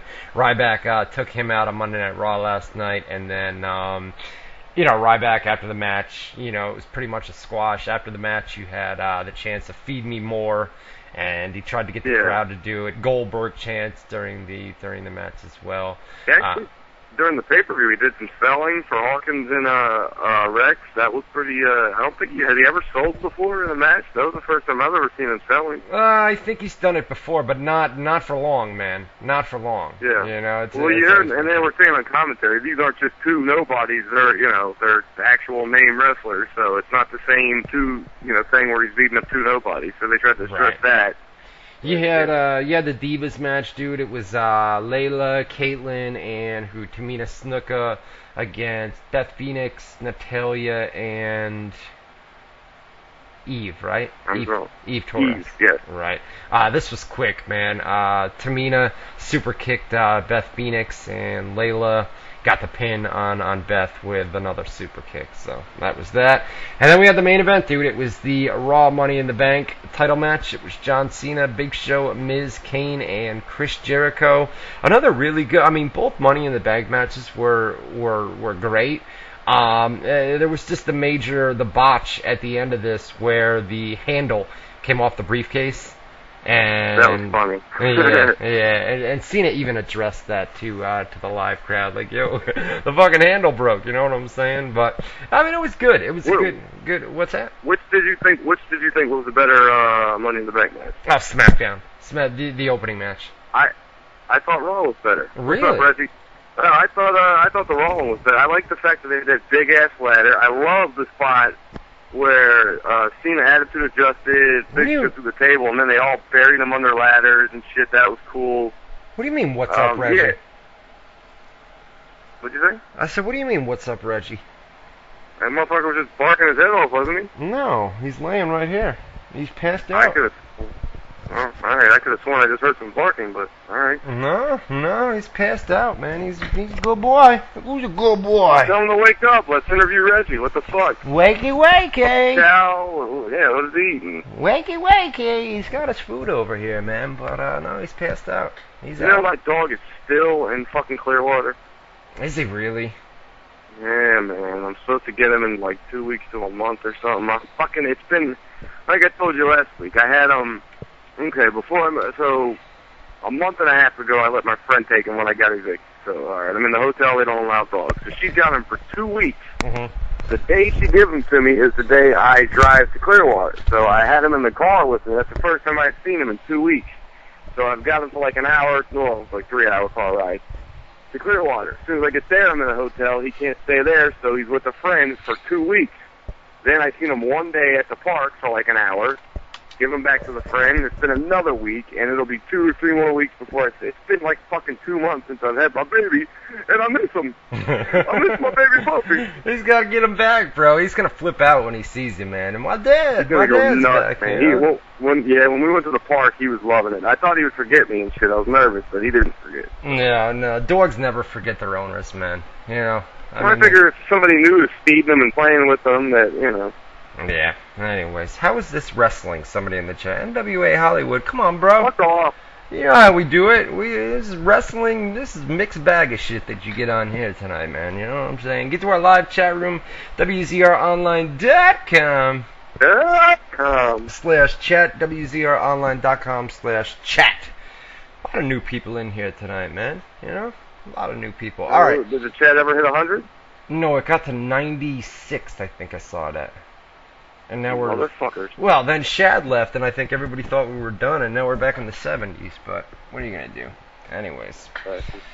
So, I did give you a shout-out, man. You know what I'm saying? Alright, Monday Night Raw from last night. Where's the? And then we'll get the rapid fire. We'll just kind of. I didn't even see it, so that's all you, buddy. I don't even know what happened either. Usually when I don't see it, I'll read about it. I haven't even got the chance to read about it yet, so I don't know shit. Yeah, we had CM Punk comes out, cuts a promo, said that he was here about a year ago on the same stage in Las Vegas, and basically cut a worked shoot promo. And remember that? Oh, God, who the hell would forget that? That's infamous at this point. We, Punk hyped up next week's 1000th edition of Monday Night Raw and said that, a guy like him would never have been on the first episode of Raw, which is a bit of a stretch, you know what I'm saying? But what are you going to do? Big Show comes out, interrupts, and said he almost had the briefcase at Money in the Bank. And they would cash it in to start Raw and take Punk's title. That was his original plan. Punk said that Big Show does what he always does. He beats everyone up and then loses. And that's exactly what would have happened, tonight. There was a match between R-Truth and Kofi Kingston. They defeated the Primetime Players. What else big happened? There was a match between Del Rio and Zack Ryder. This was quick, man. Poor Zack Ryder jobbed out. After the match, the big news here was, after the match, Rey Mysterio made his return, and there was a beatdown on Ryder after the match, and Mysterio came out and, helped Zack Ryder. So it looks like they're continuing the angle that they left off with Alberto Del Rio and Rey Mysterio. Probably going to follow that up on SmackDown tonight. Mysterio's advertised, but it's going to be a dark match at the SmackDown tapings, but he'll appear on the live show as well. That reminded me of a couple spots at Money in the Bank. You cut me off before I finished that. It was Jericho swinging from the cord was awesome, and then the finish where they used the briefcase to block the Big Show knockout punch. I thought that was cool. There was some really cool. I thought that was a better Money in the Bank match, in my opinion. There were bigger spots, I guess, in the SmackDown Money in the Bank. Not that the Raw match didn't have any. There was just they didn't have as many high flyers. They had to use more props as exactly.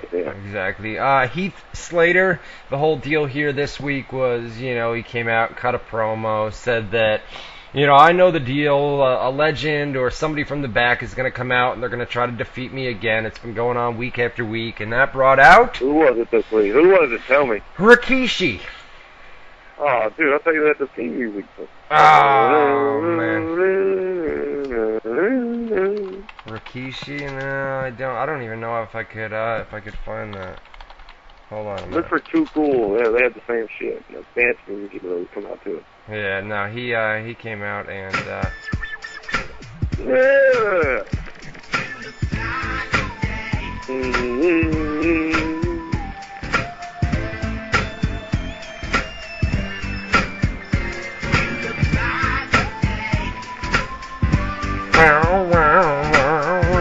I picture Grandmaster Sexay doing the shovel dance. Scotty Too Hottie too, right? Yeah, the worm, yeah. Alright, so he comes out and basically did all of his moves, the stink face and all his signature stuff that he normally does. And after the match was over, the lights go out, and when they come back on, this was a cool moment. The Uso brothers were in the ring. Rikishi, for those that don't know, is the real-life father of both Uso brothers. They are his real-life sons. So they all danced in the ring after it was over. Now, I gotta ask you, wasn't there a Rikishi? I remember we put photos up of him in like a box seat at Raw a couple months ago. Wasn't there a story where he talked shit about him or pissed him off or something? He's been talking shit about WWE for a long time, ever since he left, and they brought him back.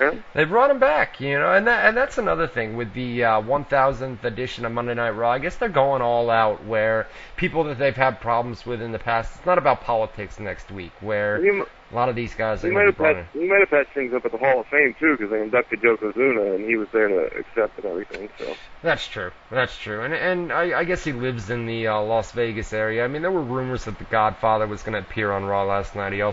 He's a bouncer in Las Vegas these days, but he didn't appear. Well, plus, prostitution is legal in Vegas, and he had the hose, so that would make sense. Yeah. So they brought out Rikishi. Like I said, he did the signature moves that he had.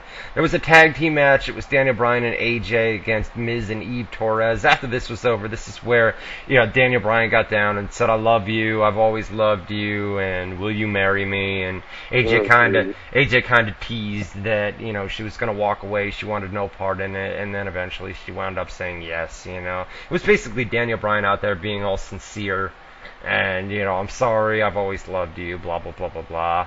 Dolph Ziggler came out with his Money in the Briefcase. He said every time Money in the Bank has been cashed in successful, or every time Money in the Bank has been cashed in, it's always been successful, and there's always been a new champion crowned.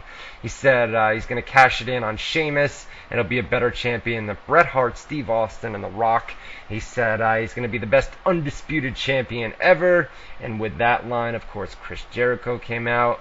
And this is good, man. Looks like they're going to do a Jericho versus Dolph Ziggler feud in the... Yeah, man, no doubt. Ziggler was awesome on the microphone, as always. We had Brodus Clay defeated JTG, pretty much a squash match. That's what I tried to ask Shad about, but he kind of no-sold it, didn't really want to talk.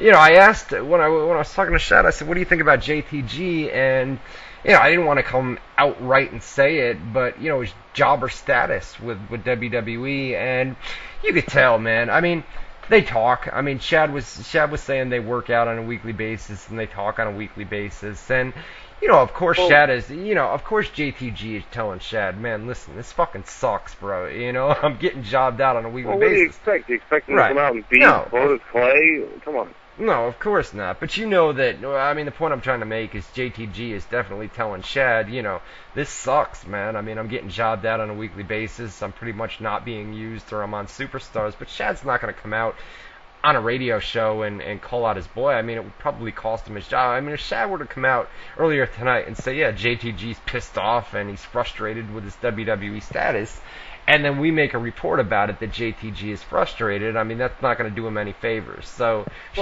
could say stuff about himself, but that'd be fucking his friend over, because it'd get his friend in trouble, not him in trouble. So you can't say it. Right, of course it's not going to... The one thing that I didn't like, I asked him, and it was a very easy question. I said, what was your, standout favorite moment or match or promo in WWE? And he said, my favorite was feeding my family. I'm like, that's a given. I mean, I understand. Yeah, no doubt. Obviously, right. Obviously, you're proud to feed your family, but all right, after that fact, okay, what's your favorite match promo? He couldn't give us one. I don't know. That was weird. Well, there were some questions that he dodged, man, and they weren't hard questions, No, he actually answered the hard questions. He talked about the steroids. He talked about the arrests. So, but when you asked him simple shit, he had no answer for it. It was pretty weird. And the wellness policy, he would kind of twist things up, but it was a great interview. Don't get me wrong, I thought it was very good. I mean, as a non-fan for the last few, I learned a lot about him. I learned a lot like the bodyguard stuff. Like, I didn't know he was a bodyguard for Britney Spears and fucking Puff Daddy and Mike Tyson. Well, I guess it was 50 Cent, too, he was a bodyguard for. We didn't ask him about that, but I believe it was 50 Cent, too. So, the main event of Raw, dude, it was CM Punk defeated The Big Show. They had hyped this up all throughout the night. They announced as soon as they went live it was going to be CM Punk and The Big Show. Punk won via disqualification. After the match, Show went crazy, hit the knockout punch. Punk was laid out, and John Cena comes out, and he's got the Money in the Bank briefcase. And you're having trouble with that tonight, buddy. Well, it might be the beers, right? It's only the second beer, Could be the beers. We're about to open a second one here. Here. On the Mountain's Blue, or what's going on? Crack. Not on this one. Not the one that I just finished. The mountains are no longer blue, but on this one they are. So, good on that. Ooh. So after the match, man, John Cena came out and they acted like he was going to cash in Money in the Bank. We talked about this earlier. They acted like he was going to cash in the briefcase, and he says, he's basically not that kind of guy. So they set up a match next week on Raw. John Cena against CM Punk. Money in the Bank briefcase is going to be cashed in. It's going to be for the WWE title. They're hyping up that big match next week, but, if they continue with the storyline angle, John Cena will become new WWE champion, or they could do an angle, Big Show was involved last night, so they could do an angle where, the Money in the Bank briefcase is missing somehow next week, and maybe the Big Show's got it, and then maybe John Cena has to fight the Big Show to get it back or something. That would set up a SummerSlam match. It would be John Cena versus the Big Show, and then if Cena beats him, he gets the brief, or something like that, I don't know that they're actually going to do the match next week. They may do the match, but it may not be for the briefcase. It just seems odd that they would have him cash it in that quick, unless they want to run with it and have, John Cena become new champion. But then you talked about it earlier with CM Punk's streak and everything that they've got going on with that. So I think there's going to be an angle next week on Raw where, when it's all said and done, John Cena walks out of Raw and he's still got the briefcase on him, Probably. I mean, we'll see. By the way, speaking of next week's Raw, I don't know if Rob, does he listen and go in the chat room? Because here's my dilemma. I actually want to see Raw next week, and I can't. They don't have cable where I'm staying. Does he stream Raw, or will he be able to stream the 1000th Raw? We gotta talk to him. You gotta do me a favor, man. At least stream it for me. Shit, I want to watch. I think they do. I think they stream Raw every week, don't they? Over on what is it? What's the website name? WSNLive.com. That's where Wrestling Streams is the one that I always WSNLive.com. I think they have it. I think Dino in the chat says they stream it live every Monday night. Not only that, but I can get you a stream on my stream sites that I use. In a day. I mean, definitely do that, because I want to see Raw next week. I'm actually looking forward to it as a fan. Believe that or not. Yeah, no, I mean I use the WSN Live. I use that one for the wrestling and the UFC streams. But if theirs aren't working, then I've got backup streams that I could give you. So we'll figure it out. I'll get you something. So that was Monday Night Raw last night. I mean, it was a much better show than the train wreck that they had the week before. I mean, the week before was atrocious, man. I mean, that was the word. I was going to use that same word, atrocious. I mean, it had to be better than last week. If it was worse than last week, I'm scared for WWE's future, because that was fucking bullshit last week. No, last week was bad, bro. Last week was ridiculously bad, and I mean, they rebounded this week. I mean, it had its moments, but every Raw does, you get good moments, bad moments, Do we have a rating out yet? How's the number do? It did really good. It almost did a 3.5. It was a 3.44. Wow. 3.44. What are your predictions for next week's rating? Well, it's a 3-hour show, so you're going to have, there's going to be that factor. They hyped up that first hour last night, saying that right at 8 o'clock Eastern time, it was every single segment last night, too, man. I mean, they would go to a commercial break, and they'd remind you, 1000th Raw next week, and then they'd come back from the break, 1000th Raw next week. It was over and over. I mean, they must have plugged that thing 50 times last night. And speaking of next week's Raw, I don't know if this has been resolved or not, but the last I'd heard, the social media ambassador, Charlie Sheen, quit Twitter and closed his Twitter account. Is that true, or was that a hoax? No, it's true. It's true. He shut down Twitter, and people don't realize that's a big deal. As a lot of 8 fans, million followers or something. What's he doing next week for Raw? Is he no longer the social media ambassador? Or? They didn't advertise him last night, and they had been advertising him with graphics and everything else the past couple of weeks. And, I mean, it's a big thing. He had 7.5 million followers. And not only that, but the people that follow Charlie Sheen, I guess you can relate them to pro wrestling fans. Crazy. I mean, they like crazy stuff. And Charlie Sheen is crazy. They like entertainment, And, an asshole. Why would he do? He gets paid. This is one time where he's getting paid just to fucking post on Twitter, and then he's going to close it? What the fuck is he doing? He's got a brand new show, Anger Management, right? And he's got 7.5... He's got 7.5 million fans, right? And, the ratings for Anger Management debuted, and they were through the roof, bro. They were great. And they're sinking. They're slowly going down, and that's common. You're going to have a show debut, and then as time goes on, ratings are they're gonna go down. Everybody's going to tune in to see what it is the first time, especially with somebody controversial like Charlie Sheen, and then if it's not a good show, then they tune out, but still, I don't get it. Why quit? What an asshole! It makes no sense, especially when ratings for your show are going down. Like you said, man, everybody's going to tune in for that first show to figure out, what it's all about. And then, some people aren't going to like it, some people are going to like it. But you've got 7.5 million followers, And he got all those followers. Remember, he was doing, he was all drugged out, and he was doing the winning and all the catchphrases. That's when he opened Twitter, and everybody started following him. And now he shuts it down. And I'm not saying he can't get back to 7.5 million Twitter followers if he ever wants to open it back up. But it's not going to come as easy as it did the first time, because the first time around when he first opened it, he had all the media attention, and everybody was wondering what was going on. And Charlie Sheen, we got to follow this guy. And then to shut it down, can he just reopen it and have the same people, or does he have to start a brand new account? You would hope so. You would hope that if he shuts it down. I mean, is it still up? Let me, hold on a minute. Twitter.com/Charlie Sheen. No, see, it says that page doesn't exist. So if he's got to start it back up from scratch, that's not good. I mean, I know some people do it with Facebook. They shut down their accounts, but they can always get the URL back. If it was facebook.com/Ryan Clark WZR, I could shut it down, but I could get that same URL and bring it back. I don't know if you can do that with Twitter. I'm not sure how that works. But it's not going to come as easy as it did the first time. That's the whole point. And he had a commitment with WWE. It was probably just a verbal agreement, See Kenny King, right? But it's still nonetheless. I mean, you were, you were hyping it up, and WWE was plugging you, and then you kind of screw them over like that. And not only that, but you've got 7.5 million followers. Your ratings for anger management are slowly slipping.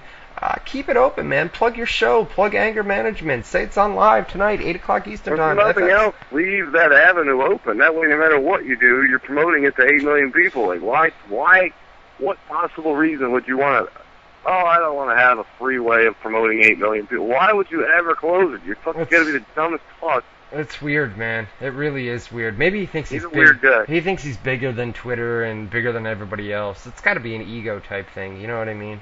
I don't know. Fuck him. Whatever. Anyways, so that was Monday Night Raw. I don't know. We were done with that a while ago. Money in the Bank, we already ran down.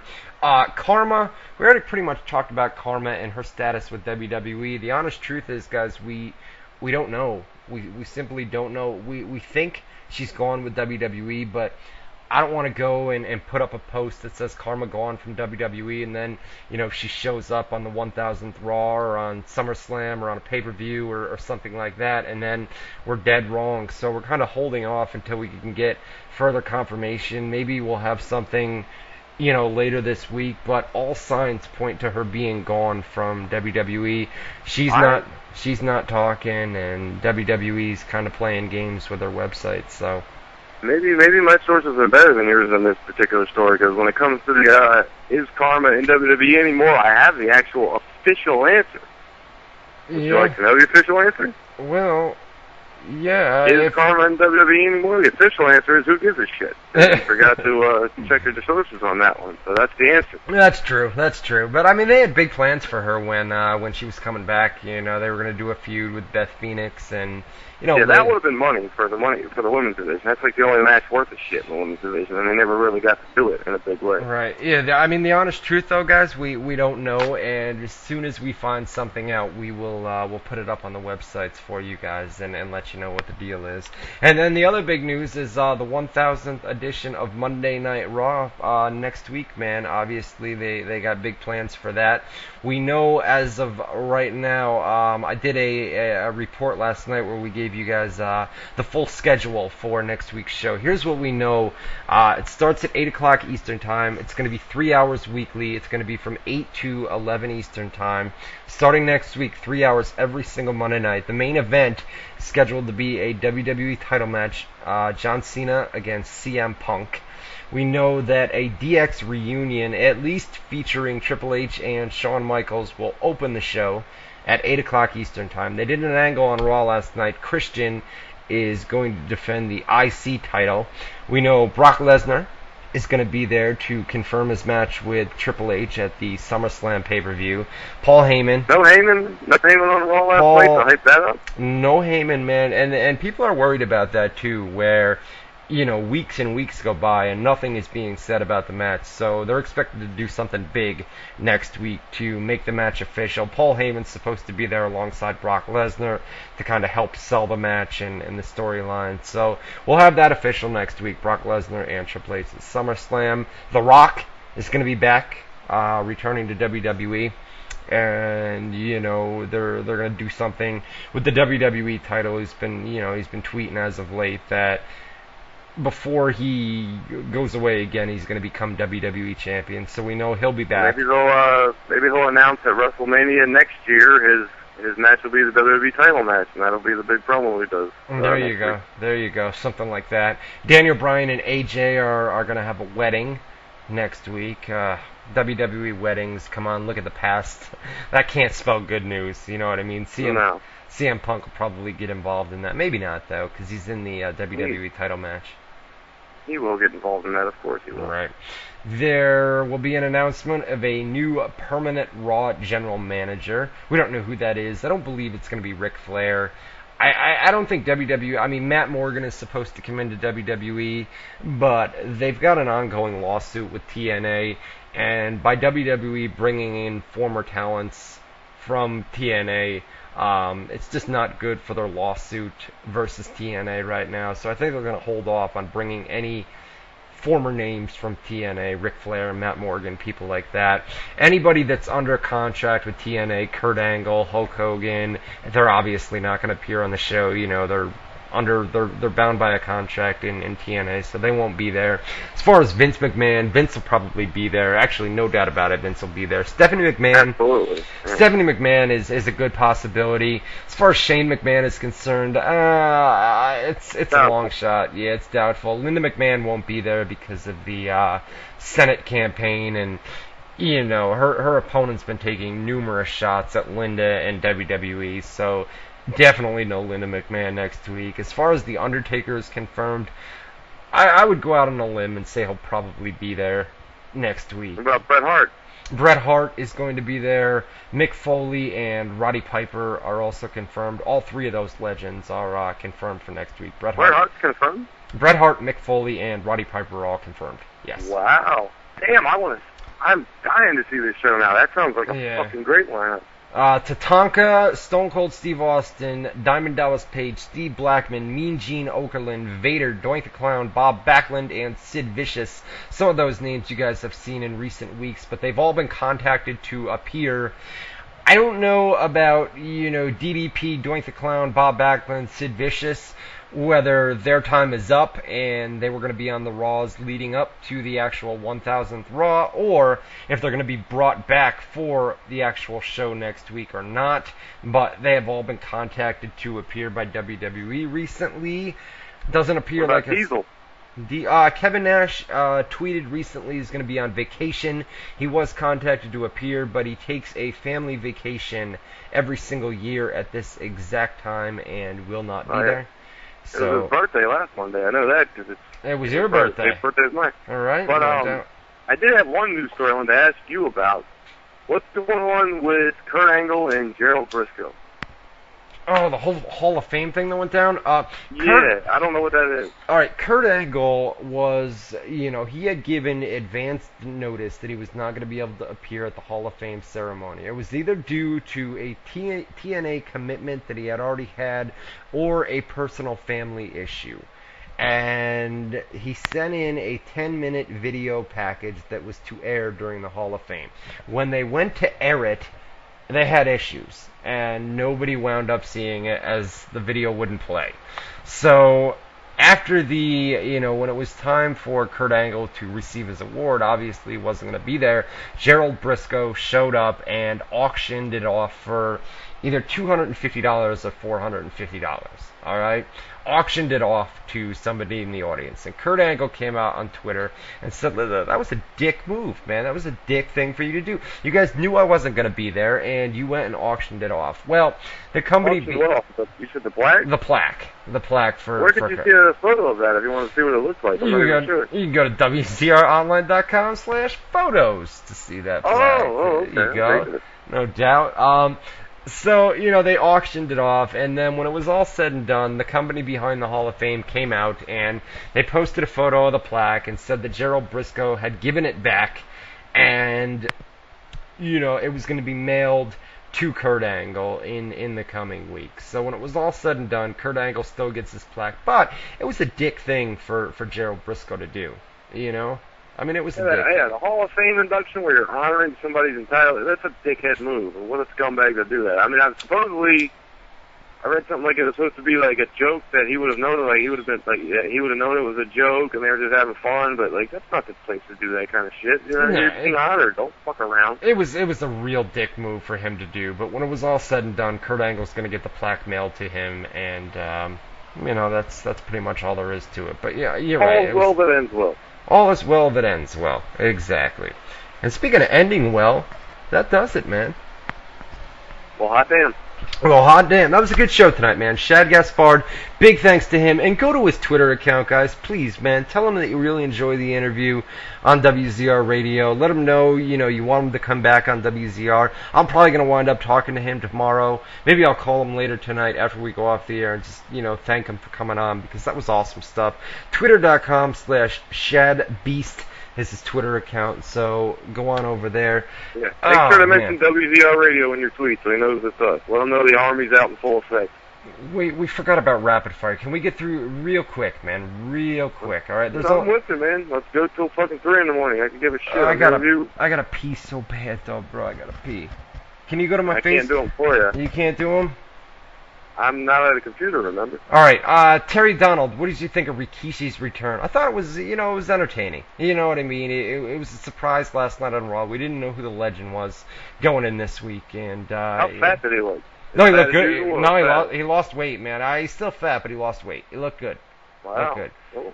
Chase Kramer T-shirts, 180D Delaware Ave, Troy, New York 12180. Send a $20 bill or a blank money order and the size that you want, as well as a return address, and we'll get it out. Coulter, man, I went to go ask him. He wanted to ask Shad Gaspard, do you like your eggs fried or fertilized? And I was going to ask him your question, but you deleted it from the other rapid fire, so I said, all right, I won't read it because maybe you don't want me to ask it. So I don't know what happened there. Anyways, Coulter, any predictions now on when Wade Barrett will be brought back in? Maybe next week on the 1000th Raw. Him and Evan Bourne are headed to FCW. We just put an article up on the website before we came on the air here tonight. Terry Donald, who's next week's guest? Guest where? Here? We don't have one. I think TNA referee Rudy Charles is going to be coming on WZR Radio soon, so keep you guys updated. Mike Dugan. Will Cena heel turn when he cashes in Money in the Bank? I don't see a Cena heel turn, do you? Who? Cena heel turn? Yeah. Not anytime soon, no. James Munner, do you think they will do a Dolph Ziggler versus Jericho match at SummerSlam? Yes, I believe so. They set it up last night on Raw. And thanks for singing me happy birthday last week, Ryan and Matt. No problem. Ian Jones, did we see the start of Jericho-Ziggler feud on Raw this week? Yes. Terry Donald, is Goldberg on the 1000th Raw? No. No. Jesse Young, could we see Heath Slater legend gimmick continue next week on Raw 1000? Yes. Absolutely. With that many legends around, holy fuck. There's a major angle planned for next week. I think it's going to be the legends, and we're going to have a big beatdown of Heath Slater. We're going to have more on that on the website later this week. Cahill, do you think anybody will crash the AJ Daniel Bryan wedding? And if so, who? Love the show. Maybe CM Punk. I don't know. Kane. I think Kane comes back, crashes the wedding. Scott Effinger. Are you a good witch or bad witch? Either way, make me a sandwich. Huh. Okay. Good wordplay there, jackass. Jason Thompson. Did Shad say if there was anyone else in the biz he would like to tag with? And Ryan, thanks for setting that up. It was awesome. No doubt, and I don't believe so. That sounds like he would team with Tomko. Yeah, no doubt. Or JTG. Did you know they were friends? I did. Shad's your buddy. Look at this. I had no idea. That's why I brought up Whoa. Tonka on the show. Benjamin Slim Shady of Montazi. Any updates on Goldberg? No, not returning to WWE anytime soon. Sergio Cardenas. Any plans as to how WWE will bring Randy Orton back as his suspension ends on the 30th? Don't know, but he's going to be back in the main event picture. I have a rapid fire question for you. Yes. Batista, MMA, what's the story? I'm going to be fighting a guy named Rashad Evans, not the UFC's Rashad Evans, but he's going to be fighting here in the coming months. Well, you don't know. We don't have a date yet. We do have a date. I can. Promotion. Yeah, I can get that for you. Hold on one. Not Strikeforce or UFC, right? It's No, it's going to be October 6th, and it's going to be promoted by CES. I don't know what that stands for, but it's never heard of them. Yes, Wow. It's an indie type group, but that's going to be his first fight. Rashad Evans is the name of the fighter. Obviously not the UFC's Rashad Evans, but it's basically. Really, they're hoping people will buy it just based on, oh shit, Batista versus Rashad Evans, and then rip them all. Yeah. Right, and it's a jobber fight too for Batista. He'll probably walk all over this guy and get his first. But is it a coincidence that the guy's name happens to be Rashad Evans? I highly doubt it. Of course not. Yeah. AJ Mounier, any updates on Steve Blackman? He was contacted for the 1000th Raw next week. We'll see what happens, though. Ian Jones, going to church doesn't make you Christian any more than standing in a garage makes you a car. Okay. Whatever. Mark Harnett, Hogan on Raw 1000, similar to the Flair deal. No, Hogan's under contract with TNA. Vincent Nugent. These guys that are under contract with TNA, no, they're not. Anybody owner of the company. Why the fuck would no. Anybody in TNA is not going to be on the 1000th Raw next week. Vincent Nugent, who do you think might be the featured person in this week's edition of Impact Wrestling on the Gut Check stuff? I don't know, man. I don't know, but I know they are bringing. I have no idea. I know they are bringing the Gut Check back next or this Thursday night. Jesse Young. How do you think the wedding goes next week? Somebody interferes, bro. I think it's Kane. Kane will come down and crash the wedding somehow. AJ Clark, what do you think of Dolph Ziggler's promo last night with Chris Jericho? Awesome stuff, man. Awesome stuff. And hopefully that feud continues. I think it will. We'll see what happens, next week on Raw. Jordan the Champ, Pavio, who do you think is going to be the new Raw or SmackDown general manager? I have no idea. Could be a McMahon. Maybe Stephanie comes back. I don't know. I've got no idea. I have no guess. Yeah. AJ Mounier, I think it is. Thank you for the show. It was the first I got to hear, and I will tune in more often for sure. Thanks again. Appreciate you, man. Appreciate you new people tuning in tonight. AJ Clark, do you think we will see Crime Time versus the Primetime Players anytime soon? No. Didn't seem like Shad. Nope. I mean, Shad would be open. He said he'd be open to return to WWE. He said it's like crack. He would take one more hit. He'd take one more hit. It's like crack. RC Kuderik. I love listening to Ryan Clark and Matt Boone. Thanks for being such a badass show. And are you guys pumped for the 1000th edition of Raw? Yes, and thank you for the nice comments, bro. Really appreciate them. That's it. Who's that? Hold on a second. No, we're out of here. We're done. I'm not holding. We're done. You there? Yeah. Sorry. We're done. We're out of here, man. That's it. That's it? That's it, man. All right. We went almost 3 hours, bro. We're 20 minutes before 11. We've got, Reggie does have to pee. That's next on my list. I gotta pee. Reggie's gotta pee, and I'm gonna heat up some pizza. I gotta pee. Yeah, we all gotta pee. I'm gonna heat up some chicken and chicken wings and pizza from last night. So, I'm going pee. Great to know. Going pee, I'm taking Reggie out, and then we're going chicken wings and pizza later tonight. It's back to work. And then back to work. It's not that busy on the website tonight. It's going to be a late night for SmackDown spoilers. The tapings just started about 40 minutes ago, so we're going to have play-by-play over on WZROnline.com. I'll put those spoilers up, and like I said, there's not going to be a lot of posts tonight, at least for right now. Things are quiet. Nothing really going on. And that'll do it, man. Good show. Thanks to Shad Gaspard for coming on tonight. Go to his Twitter, twitter.com/ShadBeast. Let him know, man. Thank him for coming on the show. Tell him you want him to come back, and we'll set that up. Like I said, I'll probably talk to him later tonight or tomorrow, and we will get it set up for next week. That does it, my man. All right, sounds good. All right, we will see you guys next Tuesday night, 8 to 10 Eastern Time. For Matt Boone. That's me. This is Ryan Clark. Hey, that's him. Saying see you next Tuesday night, 8 to 10 Eastern Time on WZROnline.com. .com.